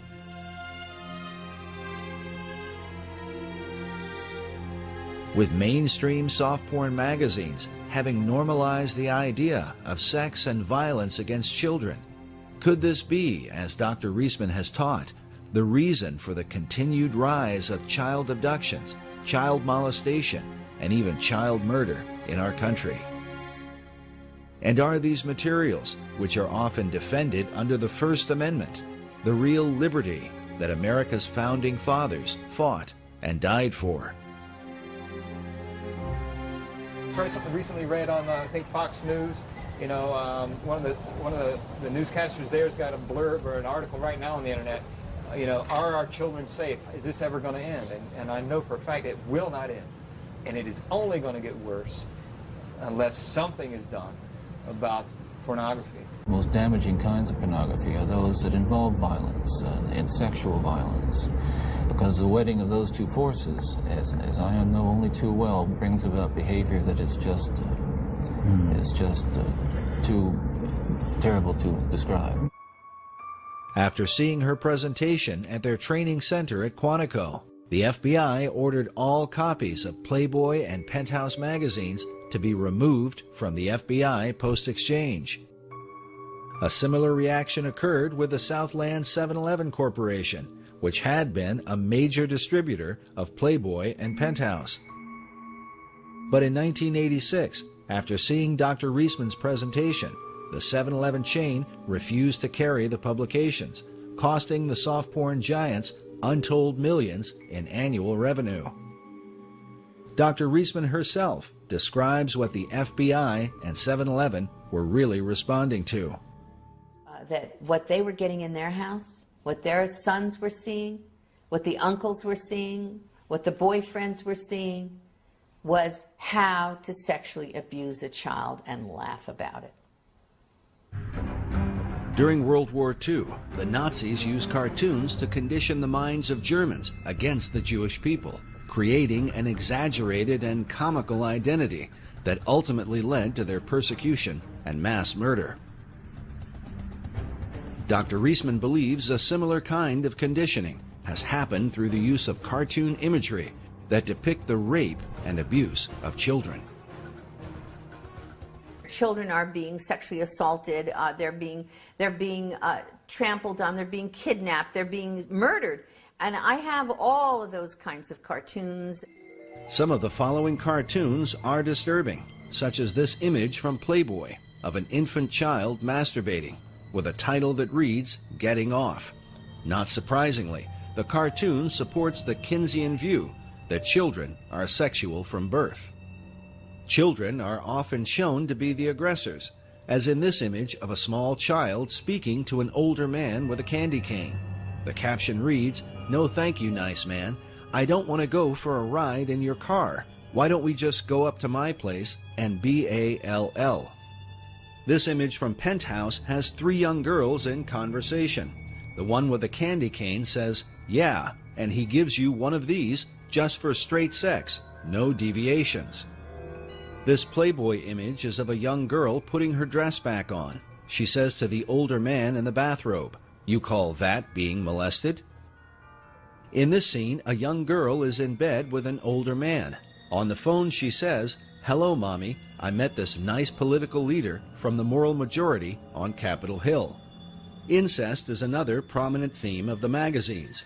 This Playboy image shows a young girl in bed with an obviously older man. The caption reads, "Everything's fine, Mama. Uncle William and I are playing a game called Consequences." This cartoon from Hustler magazine is of a father molesting his high school daughter. She says, "Daddy, not only is what you're doing illegal, it's being done badly." Many scenarios involve characters that most children recognize, such as Santa Claus and the Wizard of Oz characters, in which Dorothy is either raped or molested by her companions. In this cartoon, the Santa Claus has an ecstatic look on his face because the little girl sitting on his lap has her hand inside his pants. In this one, the Santa Claus has his pants around his ankles as he rapes an obviously frightened little girl on his lap. The Santa images become especially violent, even bloody, such as this one, where the Santa character has just murdered a child with a machine gun. The child's bloody body lies on the floor. The caption reads, "That'll teach you to be a good boy." There are literally thousands of such cartoons, cataloged and analyzed by Dr. Reisman. These images have been published by the soft porn industry for more than half a century. But by far the most disturbing collection comes from Larry Flint's Hustler magazine. For years, Hustler published the cartoon Chester the Molester. It's part of a series in which this man was attacking children. The classic Chester cartoon is this one, where Chester sits naked in a chair with 3 young girls who have obviously been kidnapped, bound, and raped. The caption coming from the TV reads, "It is 11 o'clock. do you know where your children are? Dr. Reisman believes that because of suggestive imagery like this, many parents don't know where their children are. Sadly, some of them will never see their children again.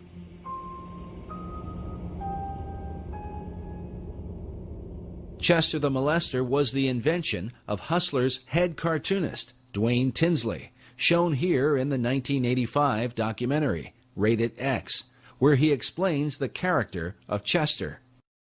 And Chester's the character that I do for the magazine. He'd have this dirty old guy that would do anything to trap a young girl.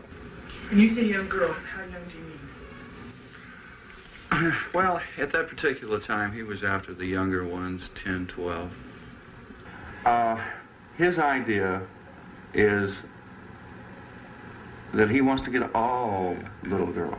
Look again carefully at this disturbing image, where Chester is writing information on a notepad, almost as if he were recording data like one of Kinsey's pedophiles.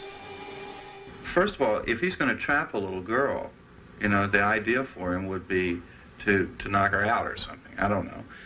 I mean, he didn't have to actually use a club or a bat. He could have smacked her, but just the idea of the bat is a little goofier, better than a baseball bat. I mean, it was just always with him. He was going to hit the little girl over the head trap her, hit the little girl with his club, and drag her off to his lair, as it were. Whether she was going to have fun or not, it was never established. This same attitude seems to have carried into Tinsley's own life. 4 years after appearing in this documentary, Tinsley's daughter would testify in court that she had been repeatedly raped by Tinsley himself. In 1989, Dwayne Tinsley was tried and convicted as a child rapist, in part because of the research on his work done by Dr. Reisman. There's just no question at all that those cartoons that we showed, that they showed the jury, were absolute evidence of the crimes he had committed on his daughter, as testified by his daughter. During the trial, the jury was shown one of Tinsley's cartoons, which depicted a father molesting his teenage daughter. The caption reads, "Gee, I'd love to go to the drive-in, Tommy, but my dad has some, extra household chores for me tonight." In court, Tinsley's daughter claimed that her father showed her this cartoon and said to her, "This is you and me." The Associated Press reported that Tinsley often said, "You can't write this stuff all the time if you don't experience it." There's no normal human being that can draw those things, that can put that kind of idea out there to the public, who is not experiencing that themselves. No, that's just not going to happen. But Tinsley was not alone. His employer, Larry Flint, was also accused by his daughter, Tanya Flint Vega, in her book, Hustled, in which she claimed that her father used the Chester the Molester cartoons to introduce her to the idea of sex, and then raped her when she was only 9 years old. Like many pedophiles, Larry Flint was never charged with a crime and openly denied his daughter's allegations. Even Hugh Hefner is said to have been guilty of statutory rape.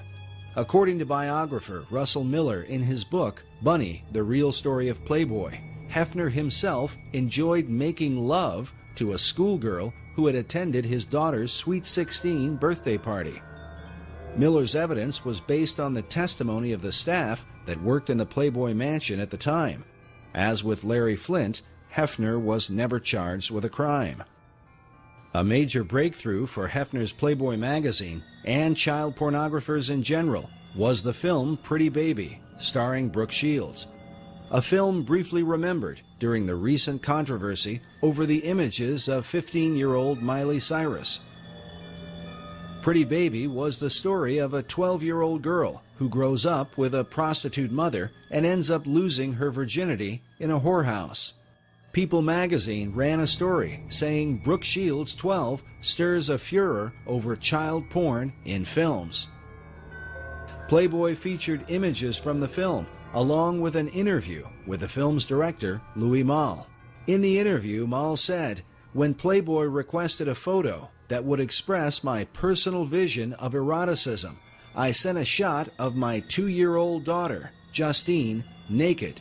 This led to the photos above of Brooke Shields, whom I cast in the title role of my new film, Pretty Baby.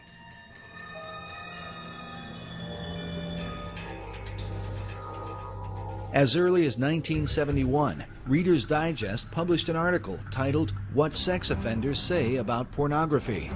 The article cited the FBI's Uniform Crime Reports, stating that between 1960 and 1969, the number of forcible rapes committed by males under 18 had increased by 86%. It could be concluded that some force impelling towards sex crime has been operating on younger males in the United States.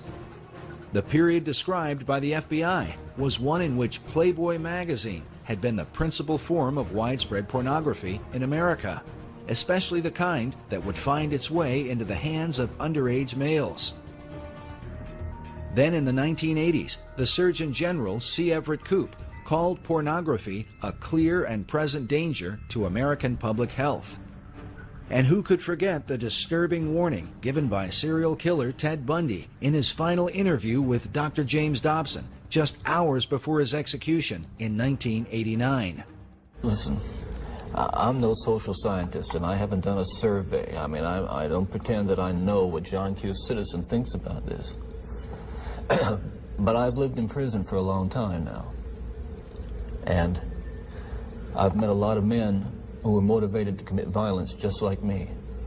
And without exception, every one of them was deeply involved in pornography, without question, without exception, deeply influenced and consumed by an addiction to pornography. Despite these warnings, the so-called soft porn industry has been normalized in America, partly because some of the most powerful social and political leaders of the last half-century have given interviews and appeared in these magazines, helping to make them part of America's mainstream. Perhaps most famous was Jimmy Carter's Playboy interview in 1976 as a presidential candidate. While ultimately considered a political blunder, it undoubtedly sent a message of acceptability to the up-and-coming generation, to those who, in time, would end up running the country. As such, what sort of decisions would they make on behalf of America's women and children?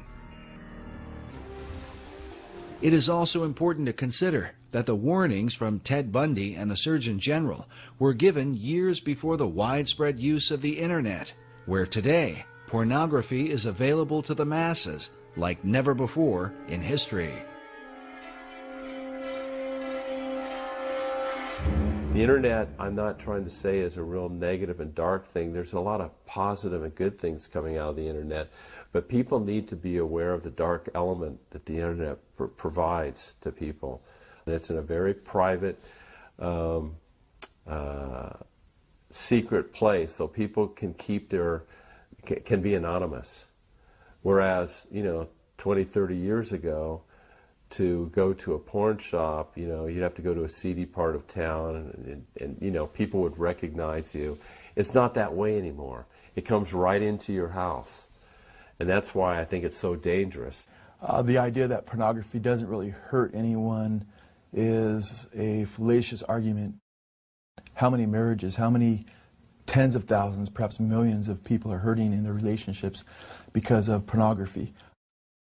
And the guy who watches porn is basically probably going to get addicted to the porn. And if he does ever get married, sex is never going to be right because he's going to be so obsessed with the pornography that's not even real anyways. I believe that God intended sex to be between a man and a woman, a husband and a wife. Can you explain the images on the computer? This is nothing right here. Just because you're not out with some other woman doesn't mean that you're not being unfaithful to our marriage. And what else do you need? What do you need? I want my husband to be faithful. I want my husband to be a father to his children. I don't want him in his office watching pornography and telling me that he's trying to meet deadlines.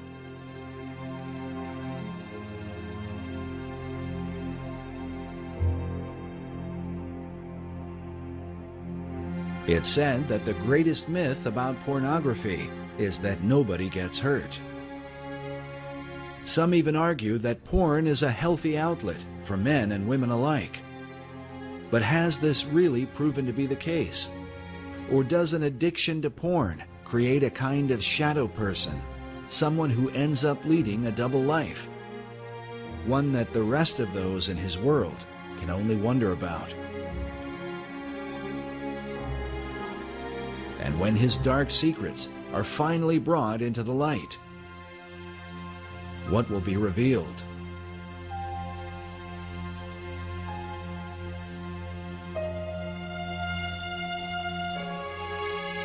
One who understands the dark temptations of pornography is former Penthouse producer J. Gator Henry, who claims he narrowly escaped a lifestyle that became so extreme it almost landed him in prison. I'll say that, but for the grace of God, there go I when I see these men that are being arrested on the news. As a former producer for Penthouse magazine, Gator rubbed elbows with some of the big celebrities in Hollywood, including Ozzy Osbourne and Pamela Anderson. And as you would expect, his work exposed him to countless Penthouse models. Man, it was an ego rush to be around the most beautiful women in the world and then running around naked. And to a lot of men in America, I had the dream job. I mean, I was their hero. I was doing what everybody thought was the greatest thing in the world that a man could be doing for a profession. Gator believes his addiction to pornography began with a troubled childhood. My uncle had molested me when I was a child, and he ended up confessing that to me prior to his death from AIDS a few years ago, so I had that event in my life, and then I also remember when I was young finding a penthouse in my father's bedroom closet. And boy, I thought that was the greatest thing since sliced bread when I found that thing. And when you're at that age and everything else, and so I immediately was hooked on the whole thing. So it's kind of interesting that everything turned around and ended up working for Penthouse. And pornography, especially printed pornography, people think that Penthouse or Playboy or whatever is innocent. And I'm here to say that it's absolutely not. Having also a drug past myself, marijuana is a stepping stone in the drug world, Penthouse magazine or Playboy magazine is a stepping stone in the porn world. You start there, it's not going to end there. Gator claims that the steps on his journey through pornography led him into deeper and darker levels of perversion. Eventually, he found himself on the brink of criminal behavior. It got so bad where I would get on the internet. Again, I was just consumed. The ages of the girls I was looking at, in order for me to get the rush and to get that tingle, that buzz that I wanted to get from the sexual side of it, what happens is you start looking at younger and younger images, younger and younger pictures of girls. And what happened for me one day was, the thought just slammed to me that I probably have done things and probably had images on my computer at that time that could put me in prison. I look at these men who abduct these young girls and they molest them and kill them, bury them alive or whatever they do, stab them multiple times and stuff. And I know that those men, like me, they didn't wake up, they didn't start off, they didn't grow up as a little boy saying, oh, my ambition in life is grow up to be a child molester and killer. And I know for a fact that everything in the marrow of my bones, because I've been there, I've walked and lived it, that pornography took them to that place where just your average Joe comes to a place in his mind and in his being where he's so consumed with that fulfillment of that lustful thought and pleasure, with that thought that he has to fulfill it. And the fantasy becomes so overpowering and so all-consuming. And those are the guys that go out and take these girls.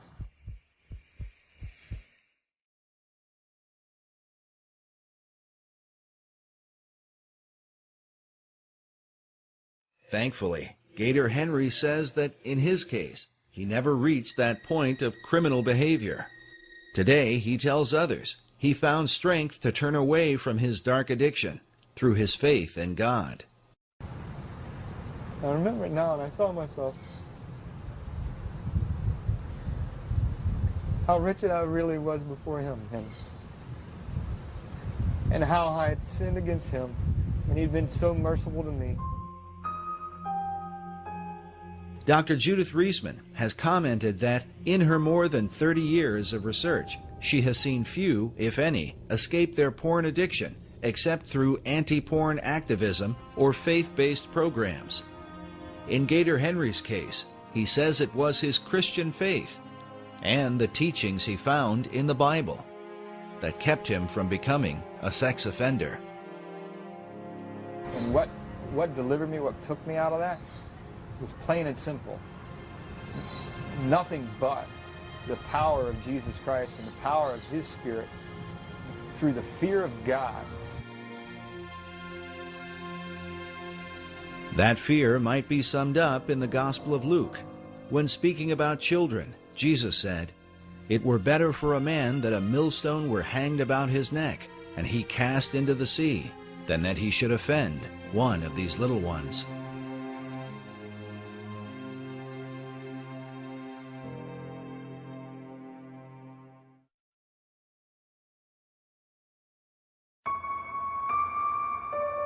In 1994, an underground film was released titled Chicken Hawk: Men Who Love Boys.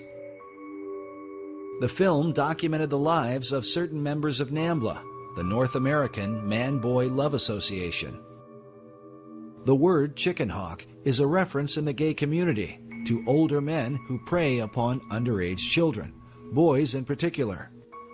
I have all my life been attracted to younger boys. Where are the boys? Boys are everywhere. You don't have. There's no one single place. There's the mall, the supermarket, the street, the sports event. I can look out my window and see the school, and it's like Moses looking across to the promised land.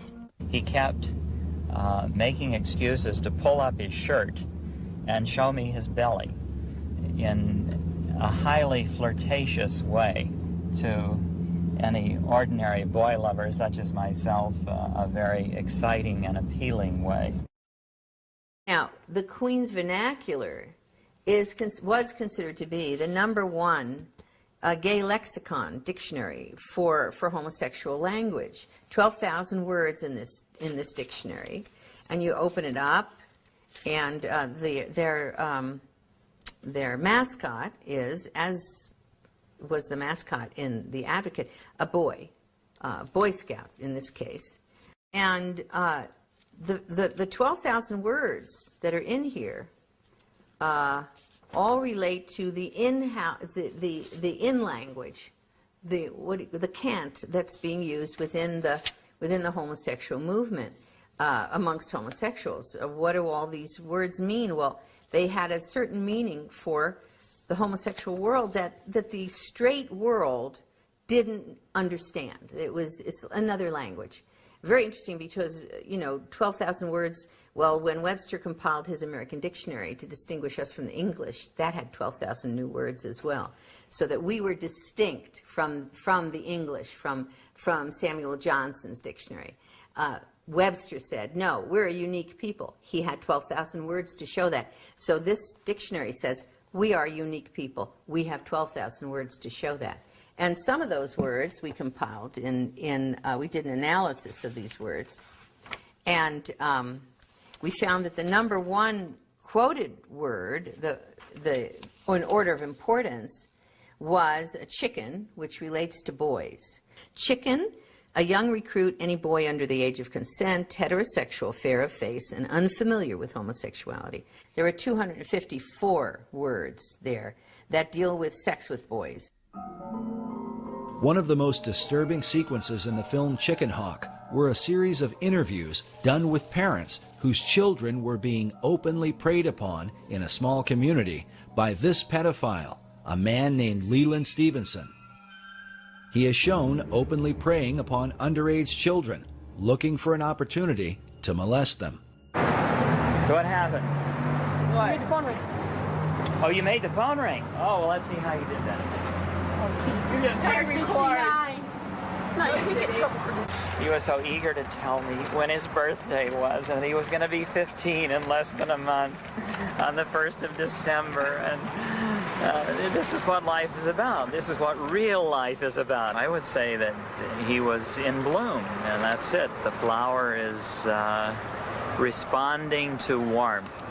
That is, I as a human being am bathing him in a certain kind of celestial warmth.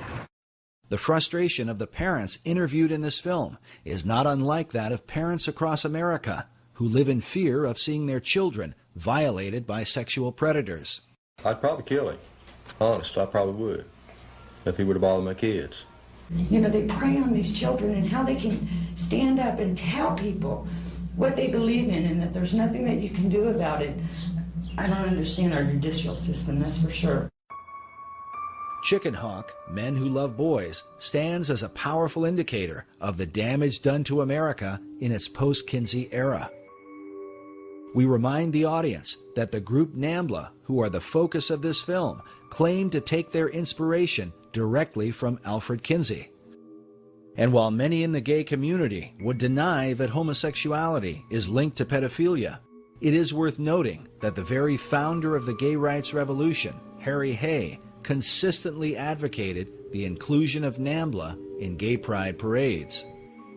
In fact, here is a photo of Hay marching in a parade with the words, "NAMBLA walks with me," written on his back. Needless to say, Hay had been persuaded by his chief influence, Alfred Kinsey. Like Kinsey, many pedophiles refuse to acknowledge that their sexual involvement with children qualifies as child molestation. Kinsey said some of the most brilliant things imaginable about that. Pedophilia is an almost non-existent kind of crime, and the thing that he hated most about it is that people use words like child molestation. What is that? Nobody knows. Abuse of children, are they talking about bollocks them against the ear or hitting them with a stovepipe? Are they talking about tickling them a little? Are you talking about fondling? You're going to put fondling and death attacks in the same group?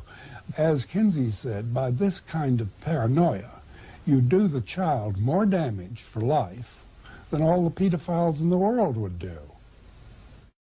Is it true that a vast majority of homosexual men admit to having engaged in pedophilia at some point? Oh, yeah, surely. There's a vast majority of homosexual males are on record within the homosexual literature itself. Even the Advocate admitted to, at minimum, 21%, and we had up to 70-some% by other homosexual publications and researchers, and one of them, one of the research publications came out of the Kinsey Institute. When we have this high rate of AIDS amongst young men who've been infected as boys, which means that they were basically being sexually assaulted, this is what I consider mass murder when you're talking about thousands of boys who have been molested by men who end up with AIDS. And we have a statement by one of the, in the Advocate, by one of the leaders in the homosexual movement who says, these boys are being used as sex toys, he says, I know that, by many homosexual males. He says they don't seem to think it matters. It doesn't matter to them because they're perceiving of these boys as sexual toys, and they're assuming that the boys, quote, like it. Well, it's back the same old business if she says no, no, no, but she really means yes, yes, yes, but it's applied to young boys.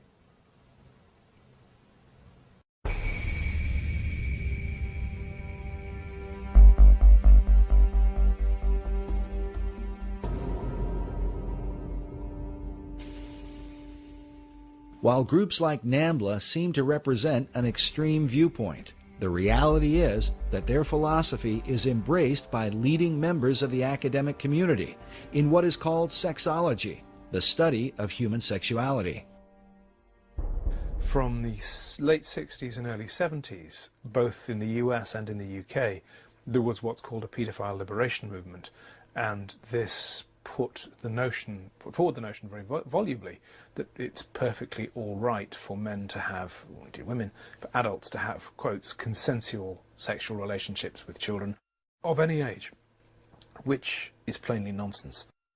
But the pedophile liberation movement is still at work in America's academic institutions and includes men who design the thinking behind what is taught in America's sex education programs. You roll it down the penis, and that protects the man when his penis is inside the woman's vagina. There was never any science in all this. It's got nothing to do with science. It's always been political. It's always been people's own sexual perversions that have driven them. And now that drives those sexual perversions into the schoolroom in the form of sex education curricula. Some of the leading pedophile supporters include the late Dr. John Money of Johns Hopkins University, Dr. John DiCecco, Professor Gilbert Hurt, and Dr. Hubert Kennedy, all out of San Francisco University. Perhaps the most influential was the late Dr. Vern Bulla from the Center for Sex Research at California State University, Northridge. Each of these men have either been editors for or have appeared in the Netherlands publication Paideia, the Journal of Pedophilia, a pseudo-academic journal specifically dedicated to normalizing and ultimately legalizing child molestation in society. Also appearing in Paideia was Dr. Ralph Underwager, who was often called as an expert witness in court cases involving child abuse.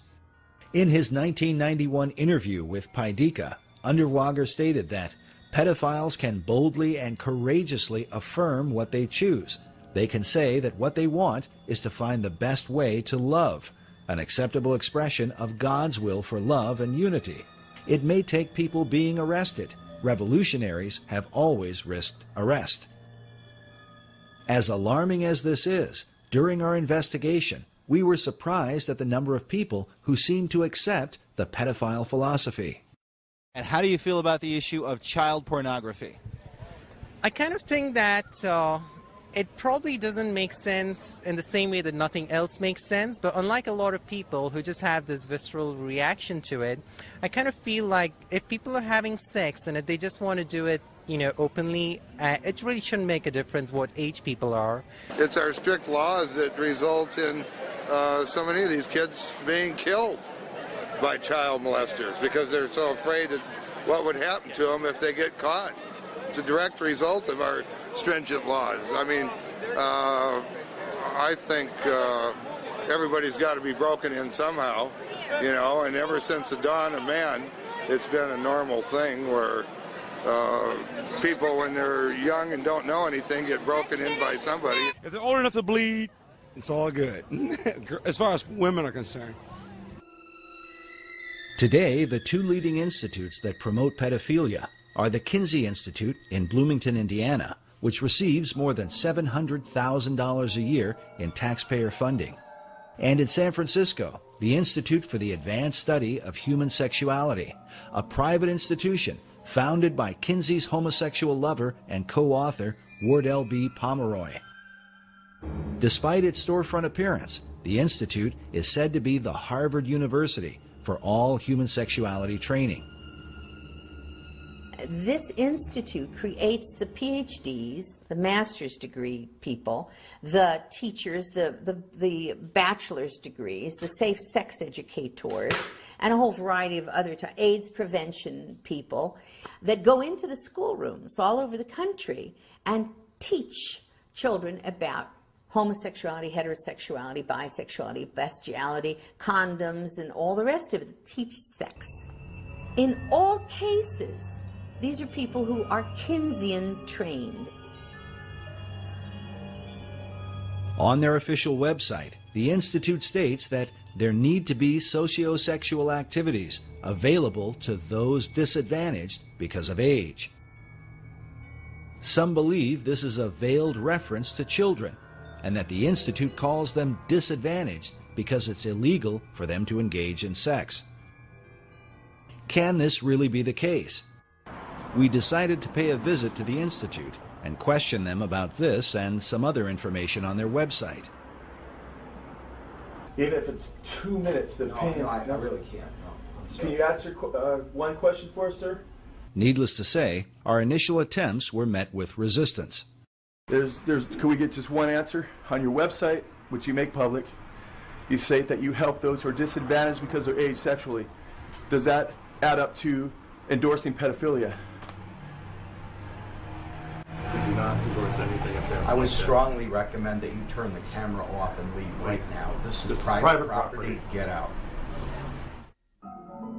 Despite what appears to have been a denial, the Institute's website declares it is the sexual right of all people to engage in sexual acts or activities of any kind whatsoever, and that people have the right to sexual entertainment, including sexually explicit materials dealing with the full range of sexual behavior. If taken literally, these so-called rights would obviously include pedophilia and child pornography.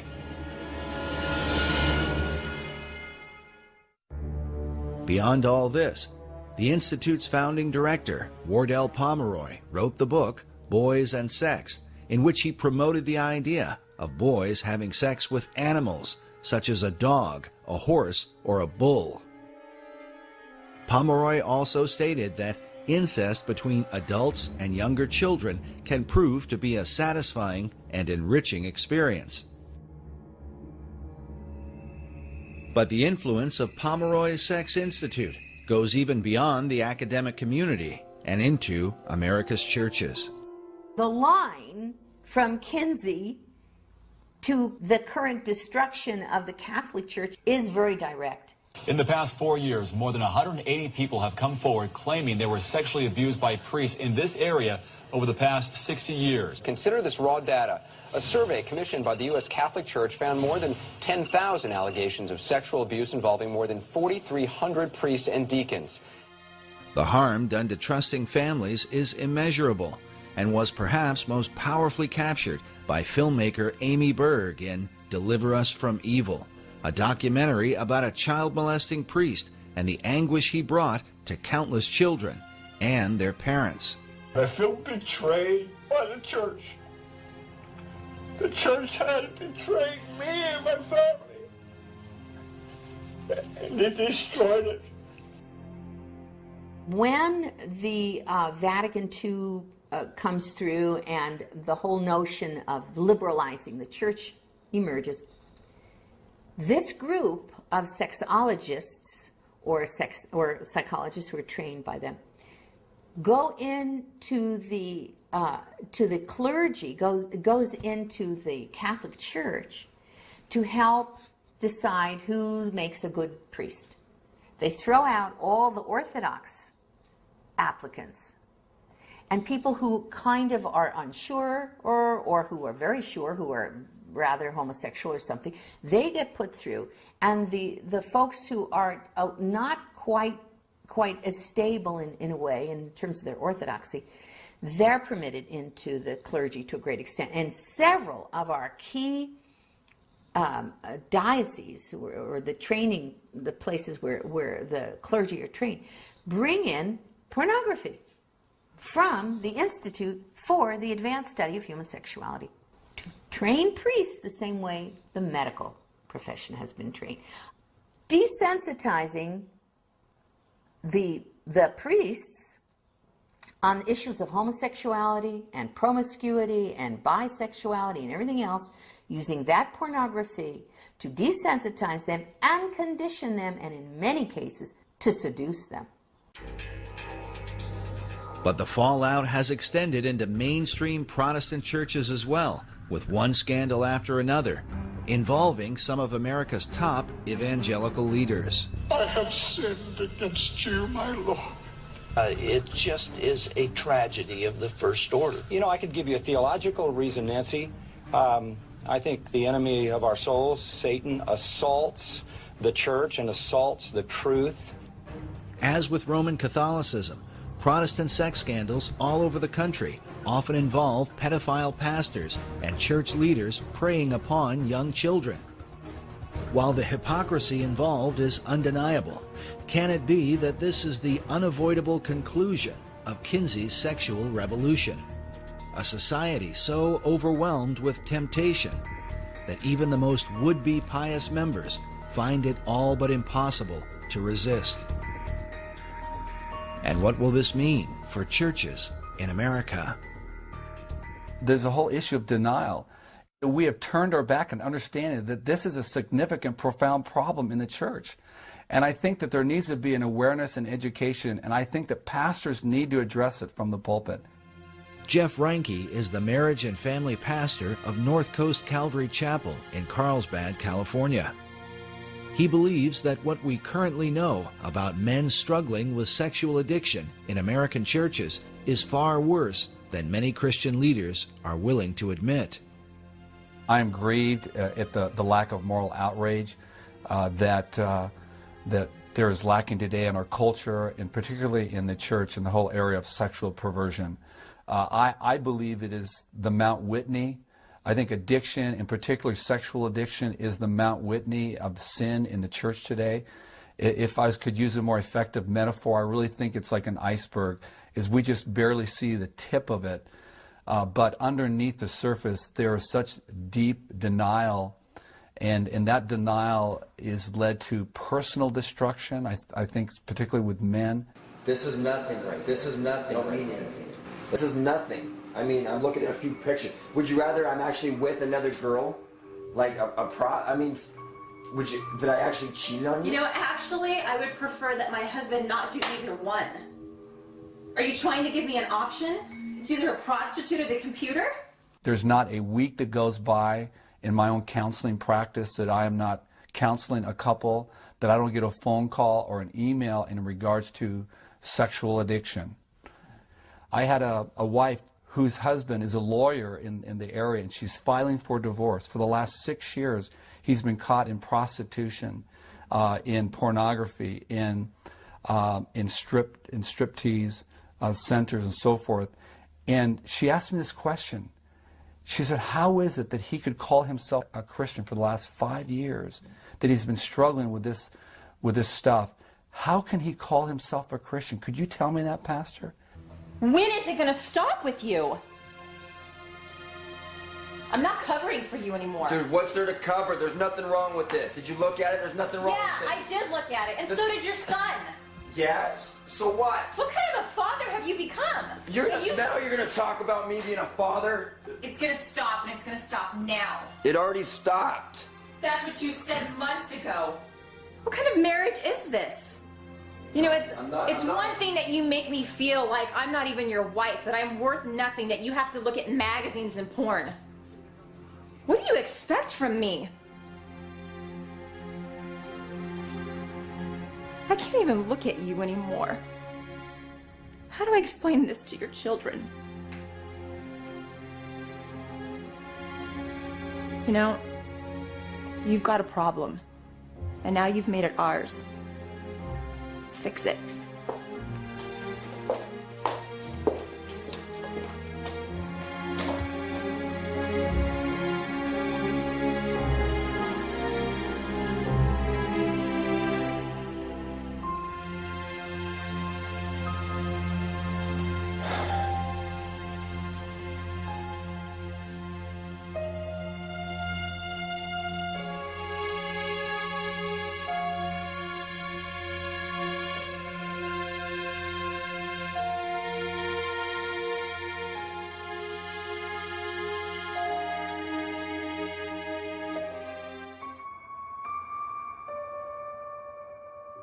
With so much devastation affecting America at many levels, the question is, why hasn't something been done about Kinsey's dark legacy? The answers are complicated. Many brush off the continued influence of Kinsey and his disciples because they are told that things have gotten better because of them. It is often reported that sex crimes are diminishing in America, and that rape has supposedly declined by 85% since 1970. Law professor Anthony D'Amato published an essay in 2006 titled "Porn Up, Rape Down," crediting the porn industry for this so-called reduction of rape. But leading members of law enforcement strongly disagree. Denver Police Lieutenant James D. Ponzi is a Regis University professor whose research on crime statistics has been presented at Harvard University and published in police journals across the country. Ponzi was quoted in Police Beat in May of 2005. He said, "In 1998, Shannon Schreiber was raped and murdered. The lawsuit her parents filed revealed the practice of downgrading sexual crimes. Departments cooked the books to lower crime rates." Lieutenant Ponzi got emails from different departments all over the country regarding statistics being altered in their cities. Ponzi said these lower rape statistics don't reflect what is truly happening in sex-related crimes. The reason for the deception is political pressure to lower crime rates, as partly exposed by U.S. News and World Report. In April of 2000, they wrote, "Facing political heat to cut crime in the city, investigators in the New York Sex Crime Unit sat on thousands of reports of rapes and other sexual assaults." Police Captain Rich Costello stated that the way crime was solved was with an eraser. In that same year, it was also reported that the FBI conducted a limited investigation and discovered that PPD had failed to report between 13,000 and 37,000 major crimes. Lieutenant Colonel Dave Grossman is a West Point psychology professor and Pulitzer Prize nominee. He is a renowned expert in human aggression and co-author of the book, Stop Teaching Our Kids to Kill. On crime statistics, he says, the downturn in violent crime in the U.S. in the 1990s is very deceptive. Violent crime is still about 5 times greater today per capita than it was in 1957. Grossman says the biggest factor for the lower crime rates is that we are lying about the data. One of the tactics used is to manipulate statistics in a way that gives a false impression to the public. For example, at the beginning of this film, we told you that some 58,200 children are abducted each year by non-family members. This report from the Department of Justice goes on to say that only 115 of these are stereotypical kidnappings. But they define stereotypical kidnapping to include children who are held for ransom or transported a distance of 50 or more miles. The report goes on to say that of the 58,200 children abducted, about half of the victims were sexually assaulted. While most people will be left thinking only about 115 kids, the reality is that at least 29,000 children are kidnapped and raped in America each year. The report also says that this is an underestimate. Researchers like Lieutenant James Ponzi, who we spoke with during our investigation, believe that the real number is much higher than anyone is able to document. As parents and guardians, we should consider again carefully the words of former prosecutor Ann Bremner. And we also see in a lot of these kidnapping and death cases recently by sex offenders that your child can be lost in just an instant. So I think you have to be vigilant at all times. Be vigilant at all times.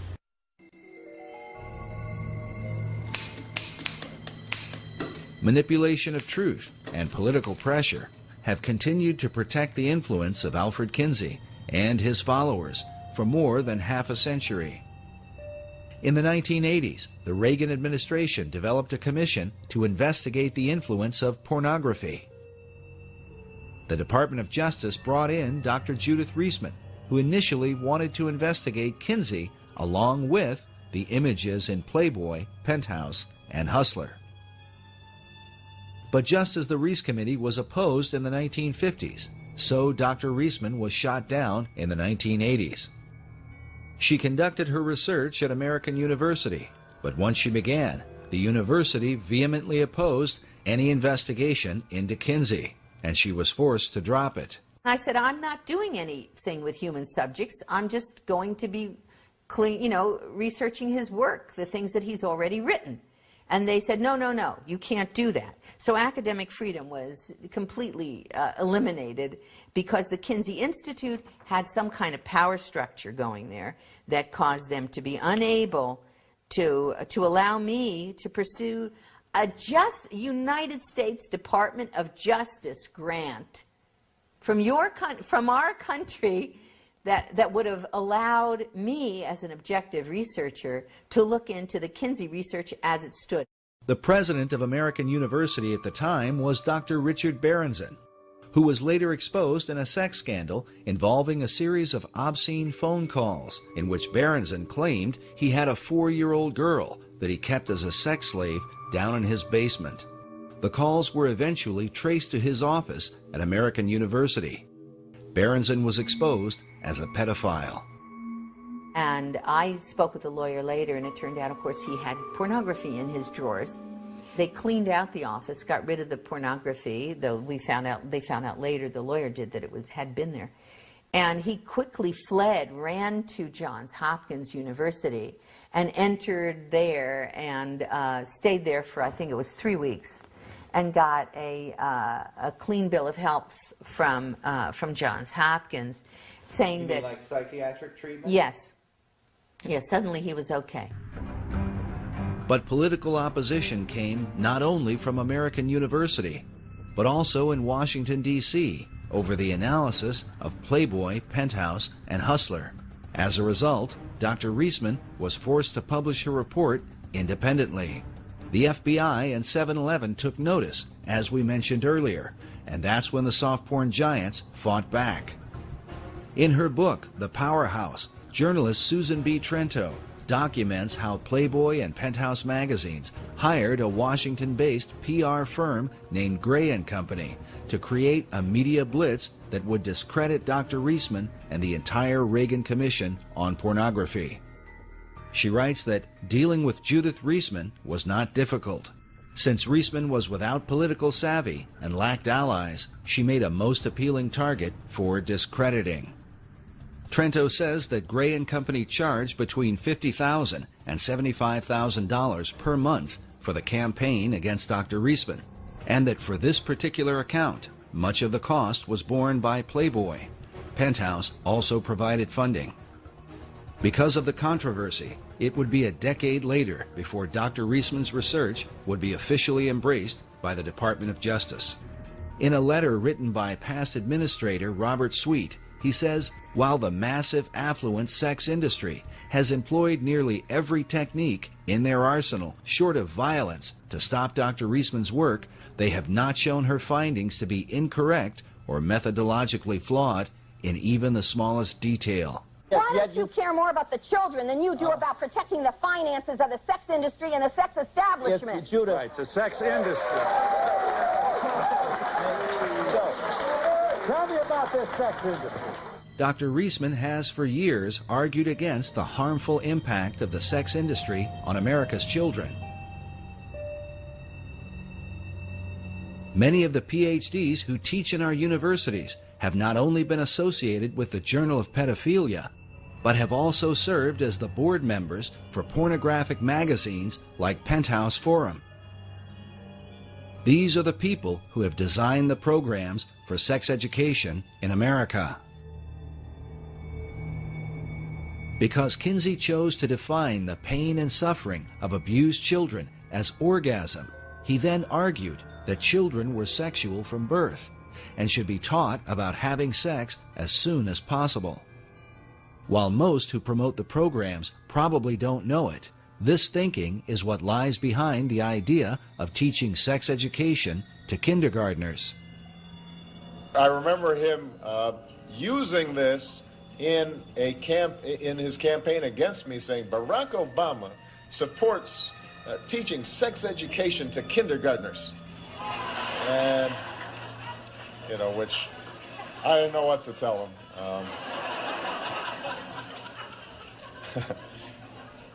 But it's the right thing to do. To provide age-appropriate sex education, science-based sex education, science-based sex education in the schools. Remember that this science-based sex education begins with the so-called scientific data gathered by Kinsey's pedophiles and recorded by him in his sex reports, something that Kinsey's followers continue to insist is relevant in teaching our children today. The specific findings about these children are totally irrelevant to modern sex education. Consider again this image of a teacher showing what appears to be 6- and 7-year-old girls how to use a condom. Who will this 7-year-old be using a condom with? When you consider that the PhDs who have designed these programs openly support the pedophile philosophy, we can only wonder, is sex education really intended to protect America's children, or to condition them for seduction at the hands of a child molester? Why are America's children disappearing? For those who study the influence of Alfred Kinsey, the answer becomes more than clear. The Kinsey Institute continues to lead the way in sex education and continues to be funded by the American taxpayer.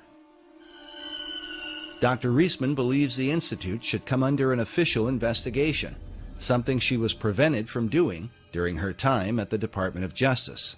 The Kinsey Institute was so frightened that the truth would come out. That time it was Reinisch, and then later it would be Bancroft, that they threatened lawsuits to everybody. And they pulled out every stop. They put the arm on everyone politically and institutionally. Their Rockefeller grants, their money, their funding from all kinds of other people would be pulled into play to stop Reisman from looking at the information that was right out there, that belongs in the hands of the American public, so that the American public can make their own decisions about whether this is true, whether I'm wrong and I should be sued or put in jail or something, fine. Or whether they're wrong and we need to have a proper investigation so that the American public knows the truth about our history and how come we're getting to where we are where we are in terms of the kinds of violence that are taking place in society and violence to children.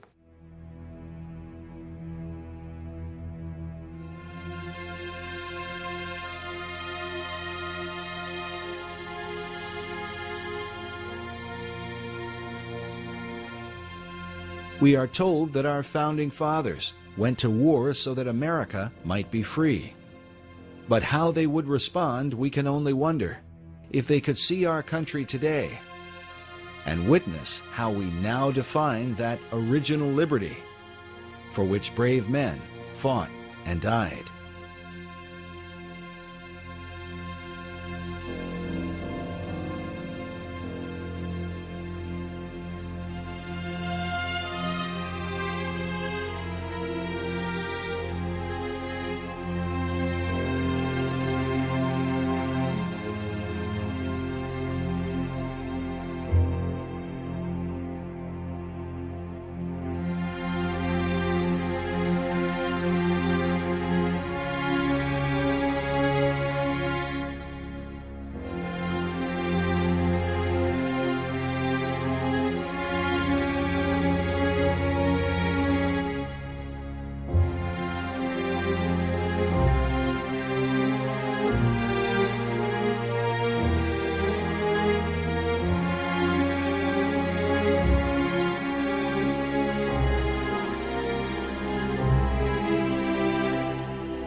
Egypt, land of the pyramids and pharaohs. One of the most studied and scrutinized civilizations of the ancient world, and yet it remains veiled in mystery. In this video, we are going to see that the Quran reveals secrets about Egypt that until recently were lost to mankind.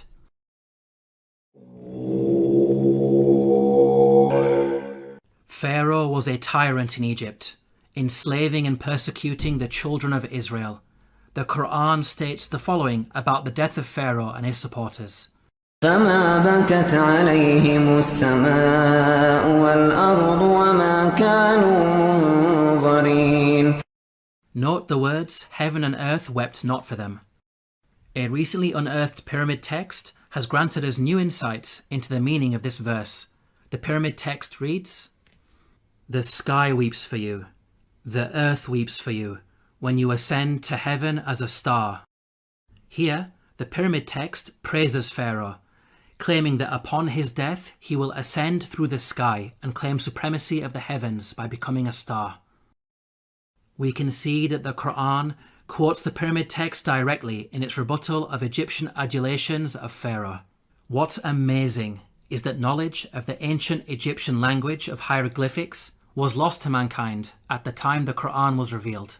It wasn't until the discovery of an artifact known as the Rosetta Stone in the 18th century, over 1,000 years after the revelation of the Quran, that mankind has been able to fully decode the hieroglyphics.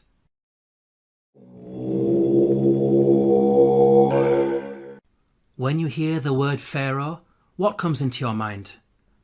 Most people think of the supreme ruler of Egypt. This is correct, but the word did not always refer to the supreme ruler. Ancient Egyptian history is divided into different periods. The word Pharaoh, Egyptian Perah, had different meanings depending on the period of Egyptian history. Historically, the word Pharaoh only started being used as a title for the supreme ruler much later in Egyptian history, during the New Kingdom period. Before this, the word meant great house and was used to refer to the royal palace. The Encyclopedia Britannica states, Pharaoh, originally the royal palace in ancient Egypt. The word came to be used for the Egyptian king under the New Kingdom. Let's now analyze the Quran's accounts about Egypt in light of these historical facts. Like the Bible, the Quran discusses the prophets Joseph and Moses, who both spent time in Egypt. Joseph is dated by scholars to either the Middle Kingdom or Second Intermediate period, well before Pharaoh meant ruler. In the story of Joseph, the Quran repeatedly uses the word king to refer to the ruler of Egypt. He is never once called Pharaoh. Moses is dated by scholars to the New Kingdom period. In the story of Moses, the Quran repeatedly calls the ruler Pharaoh. He is never called king. We can see that the Quran is accurate in its use of language when it comes to describing the leader of Egypt at different periods in its history. How could the author of the Quran have known this? The only source of information about ancient Egypt that would have been readily available are the Bible-based stories. To claim that the Quran copied from the Bible is problematic because the Bible uses the word Pharaoh to refer to the Egyptian ruler in the story of Joseph, which is historically inaccurate. The Quran cannot have copied from the Bible because the Quran corrects the Bible.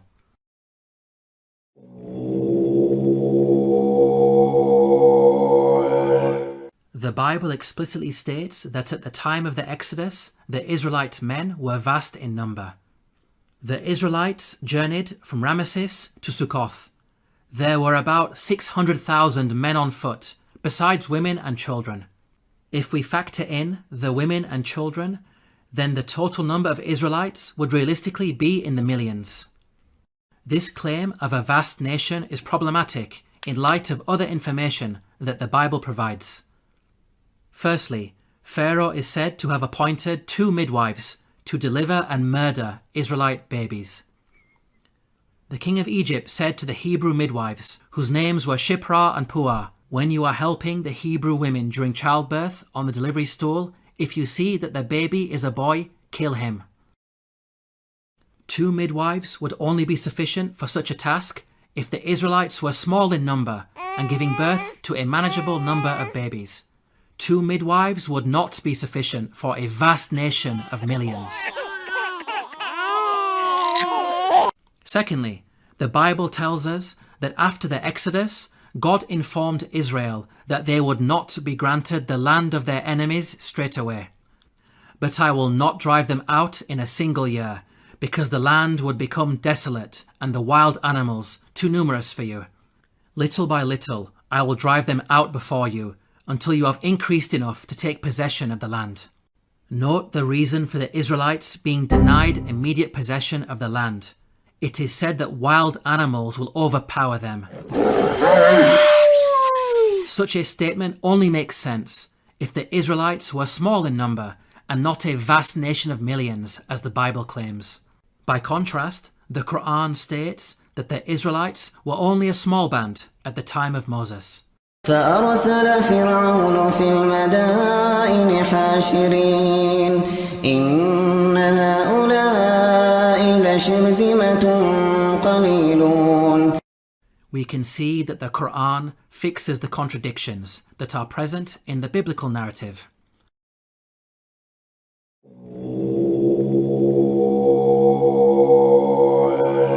The Quran states that the punishment of crucifixion was used in ancient Egypt from the time of Moses all the way back to the time of Joseph.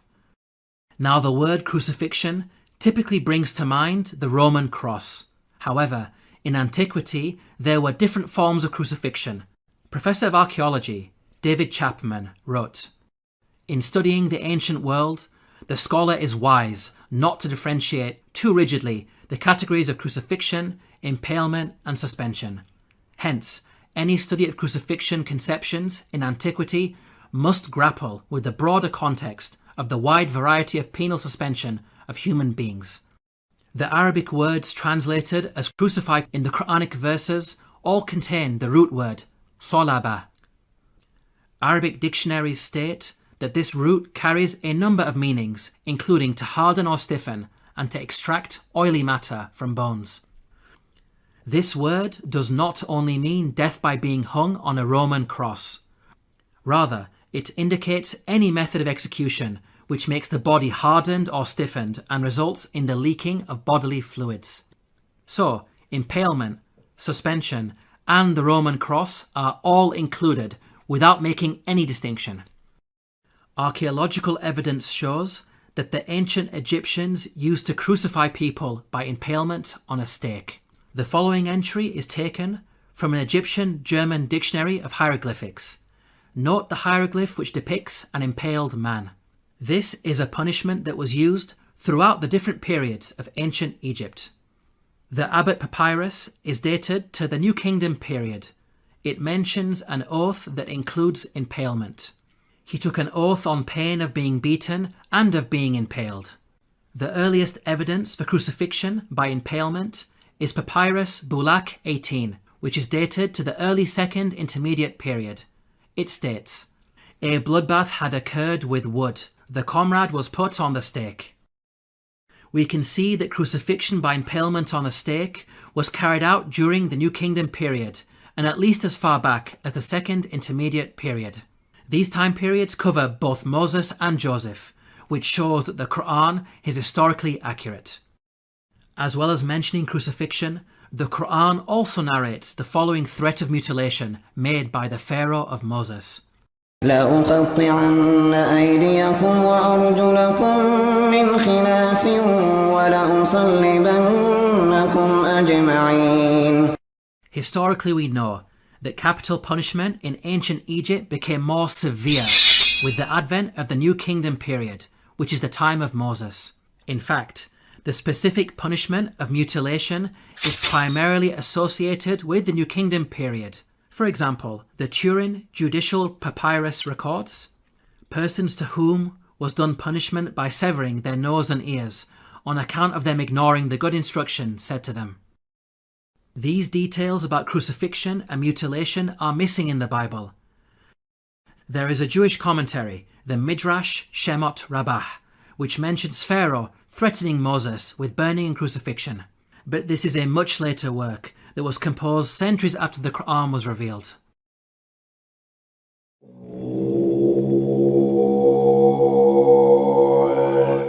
Neither the Bible nor Quran identifies the Pharaoh of Moses by name. We can use the details provided in the scriptures to try to identify the Pharaoh. Both scriptures speak of the Israelites being taken into slavery before the birth of Moses. The use of Semites for slave labor occurred only during the New Kingdom period. So, we can place Moses somewhere in the New Kingdom period. This gives us a list of 33 possible pharaohs. Both scriptures also speak of an exodus of the Israelites out of Egypt. The Merneptah stele is an important artifact that contains the first explicit reference to Israel in the archaeological record. It is dated to around 1208 BCE. It discusses the land of Canaan and mentions the Israelites in relation to Canaan, indicating that the Exodus had already taken place by this date. The artifact is contemporaneous to the pharaoh Merneptah. This means that the Exodus had to take place before Merneptah, since Merneptah was alive and in power after the Exodus and not drowned in the sea. This establishes an upper boundary in the timeline of the pharaohs.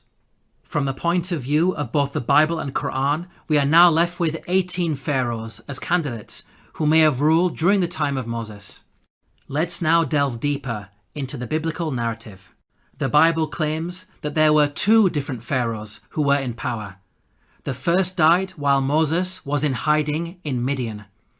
When Pharaoh heard of this, he tried to kill Moses, but Moses fled from Pharaoh and went to live in Midian. During that long period, the king of Egypt died.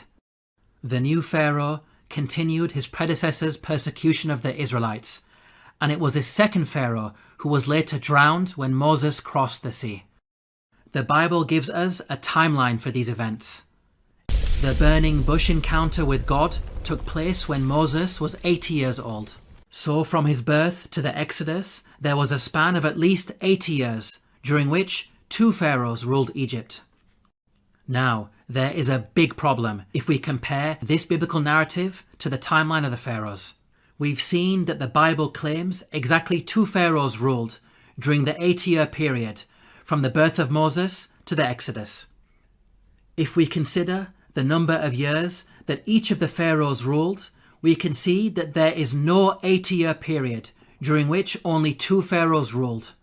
Any given 80-year period will give you at least 3 pharaohs in power. We can see that the biblical narrative contradicts the historical evidence. Let's now compare the Quranic narrative. Unlike the Bible, the Quran depicts a single pharaoh reigning from the birth of Moses all the way up to the Exodus. The Quran informs us that Moses fled to Midian when he reached the age of maturity.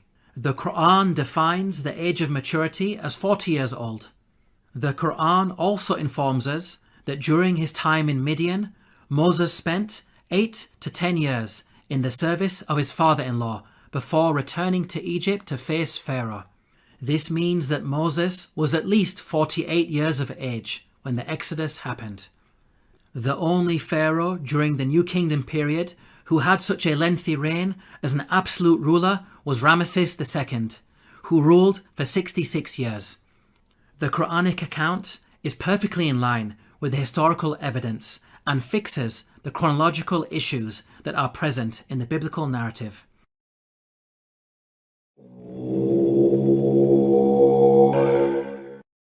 Let's now compare the life and religion of Ramesses II to the claims that the Quran makes about the Pharaoh of Moses. وَإِنَّ فِرْعَوْنَ لَعَالٍ فِي الْأَرْضِ وَإِنَّهُ لَمِنَ الْمُسْرِفِينَ. This claim that the Pharaoh of Moses was extravagant has been proven by archaeological discoveries, which show that Ramesses II was the grandest of the pharaohs. The archaeologist Peter Clayton wrote, "His genuine building achievements are on a Herculean scale." The archaeologist Eric Uphill wrote, "The palace of Ramesses was probably the vastest and most costly royal residence ever erected by the hand of man." The Egyptologist Kenneth Kitchen wrote, Certainly, in his building works for the gods, Ramesses II surpassed not only the 18th dynasty, but every other period in Egyptian history. With regards to the religion of the Pharaoh of Moses, the Quran makes the following claim. فحشر فنادى فقال أنا ربكم الأعلى. The Quran states that the Pharaoh of Moses was arrogant, exalting himself to the position of God. Modern archaeological discoveries have proven this to be true. Ramesses II built the great temple at Abu Simbel to honour himself. Its entrance is flanked by 4 colossal statues of Ramesses II, which dwarf the statue of Ra Horakti, god of the horizon, located above it. This temple also contains an image of Ramesses II making a sacrifice to his divine self.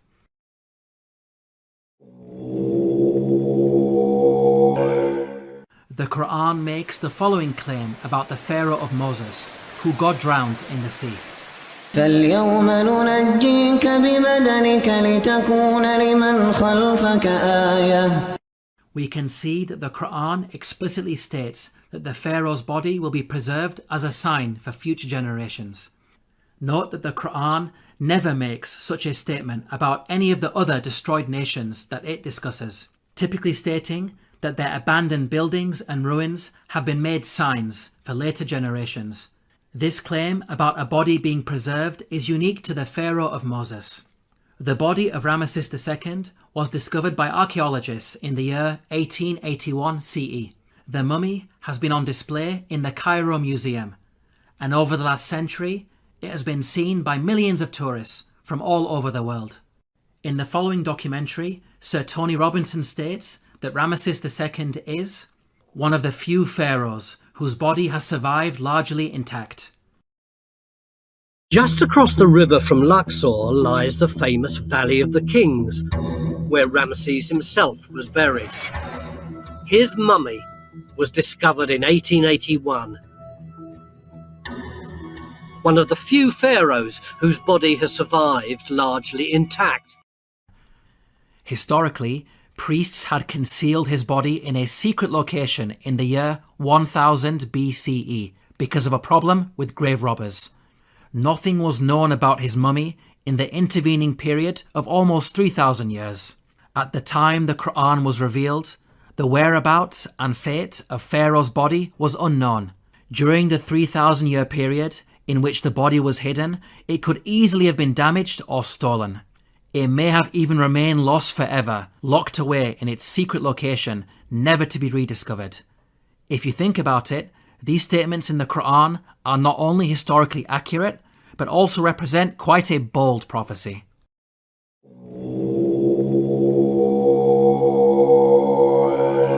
The Bible informs us about a series of plagues that God brought upon Egypt. The book of Exodus informs us that the first 6 of these plagues are as follows. First, the Nile was turned into blood. Second, masses of frogs. Third, swarms of mosquitoes. Fourth, swarms of flies. Fifth, the death of livestock. Sixth, boils on people and animals. Now at first glance, this series of plagues in the biblical narrative may seem random and unrelated. However, the Quran sheds light on these events. The Quran states the following about the divine punishments against Egypt. فأرسلنا عليهم الطوفان والجراد والقمل والضفادع والدم آيات مفصلات فاستكبروا. Notice the first punishment mentioned by the Quran, a flood. This is an important detail that is not found in the Bible. This punishment of a flood actually explains the 6 seemingly random and unrelated plagues in the biblical narrative. A flood would result in high concentrations of red earth entering the Nile River and causing a blood-like colour, killing fish and making the water undrinkable, as described in the biblical narrative. This phenomenon is attested to historically, as recorded by a Middle Kingdom Egyptian sage. See, the river is blood. One shrinks from other people and thirsts for water. The rest of the biblical plagues are also easily explained as a consequence of the flood. Frogs, mentioned in plague number 2, are known to fill the land after Nile floods.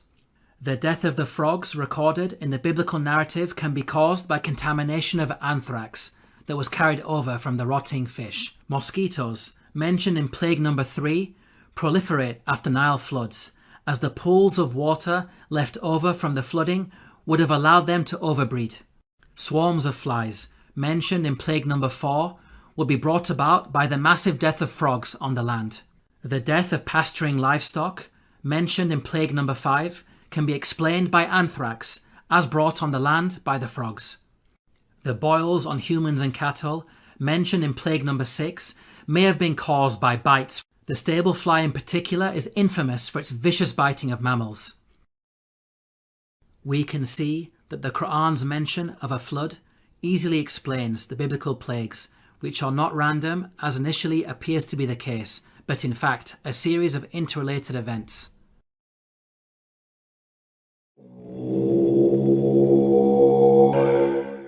The Quran mentions the following incident about Joseph while he was in Egypt. وشروه بثمن بخس دراهم معدودة وكانوا فيه من الزاهدين. Here the Quran states that Joseph was sold for a paltry price. The Arabic phrase used is darahima ma'dudatin, which contains the words dirham and ma'dud. Dirham means a unit of silver coinage or weight. Ma'dud means countable or limited in number. So the Quran is making the claim that Joseph was sold for a small amount of countable silver. There is plenty of historical evidence that standardized units of silver were used in transactions in ancient Egypt. Small pieces of silver, known as shati, were used in trade. The tomb of Nyanknum and Khnumhotep is dated to the Old Kingdom period. It contains a scene of a busy open-air market with goods for sale. Cubits of cloth, for example, are said to be sold for 6 shati. The Rind mathematical papyrus is dated to the Second Intermediate period. It discusses the relative values of gold, silver and lead in terms of shati. Small silver bars bearing the name of Pharaoh Tutankhamun have been dated to the New Kingdom period. They are inscribed with a hieroglyphic which states, Tutankhamun, ruler of Heliopolis in Upper Egypt. Until recently, historians believed that the minting of precious metals was a later Greek invention. These recent Egyptian archaeological discoveries have forced historians to completely revise their understanding of coinage in the ancient world. How is it possible that such knowledge was revealed in the Quran nearly 1,500 years ago? The Bible mentions that Joseph was sold for 20 of silver. However, this sale is said to have taken place with some Arabs outside Egypt. By contrast, the Quran states that the sale took place inside Egypt. So, the Bible could not have been used as a source by the Quran. It is in fact the Bible that contains historical errors when it comes to coinage. For example, the Bible makes the claim that a gold coin known as the darik was used at the time of King David. They gave toward the work on the temple of God 5,000 talents and 10,000 darics of gold. As historians point out, the darik is named after the Persian leader Darius the Great, who lived hundreds of years after King David. The Jewish Encyclopedia acknowledges this error. A notable instance of anachronism occurs in 1 Chronicles 29:7. Gold darics, coins which were not struck before the time of King Darius I, i.e. more than 400 years after David.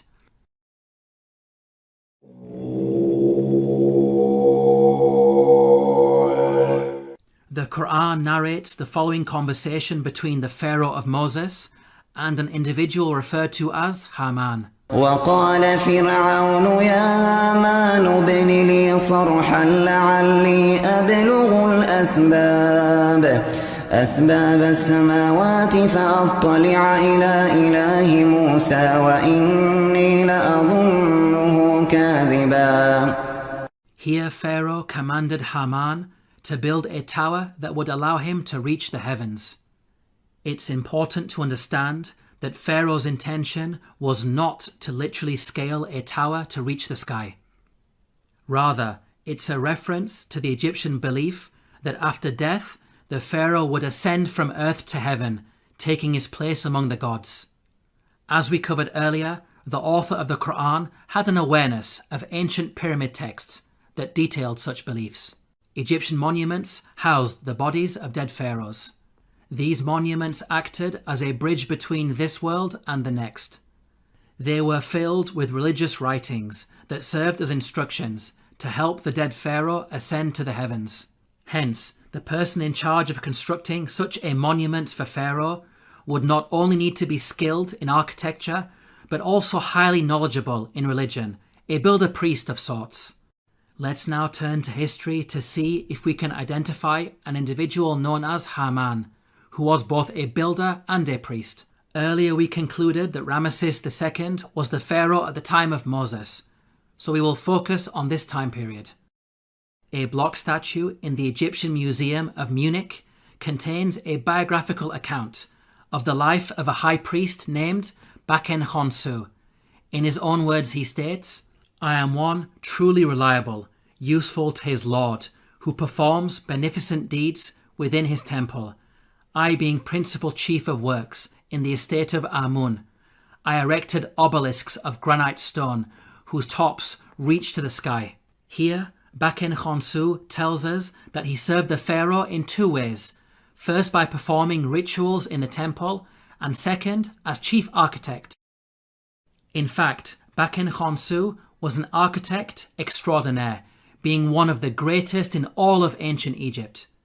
He is responsible for constructing the Temple of Amun at Karnak, a monument that remains one of the largest religious structures ever created by man.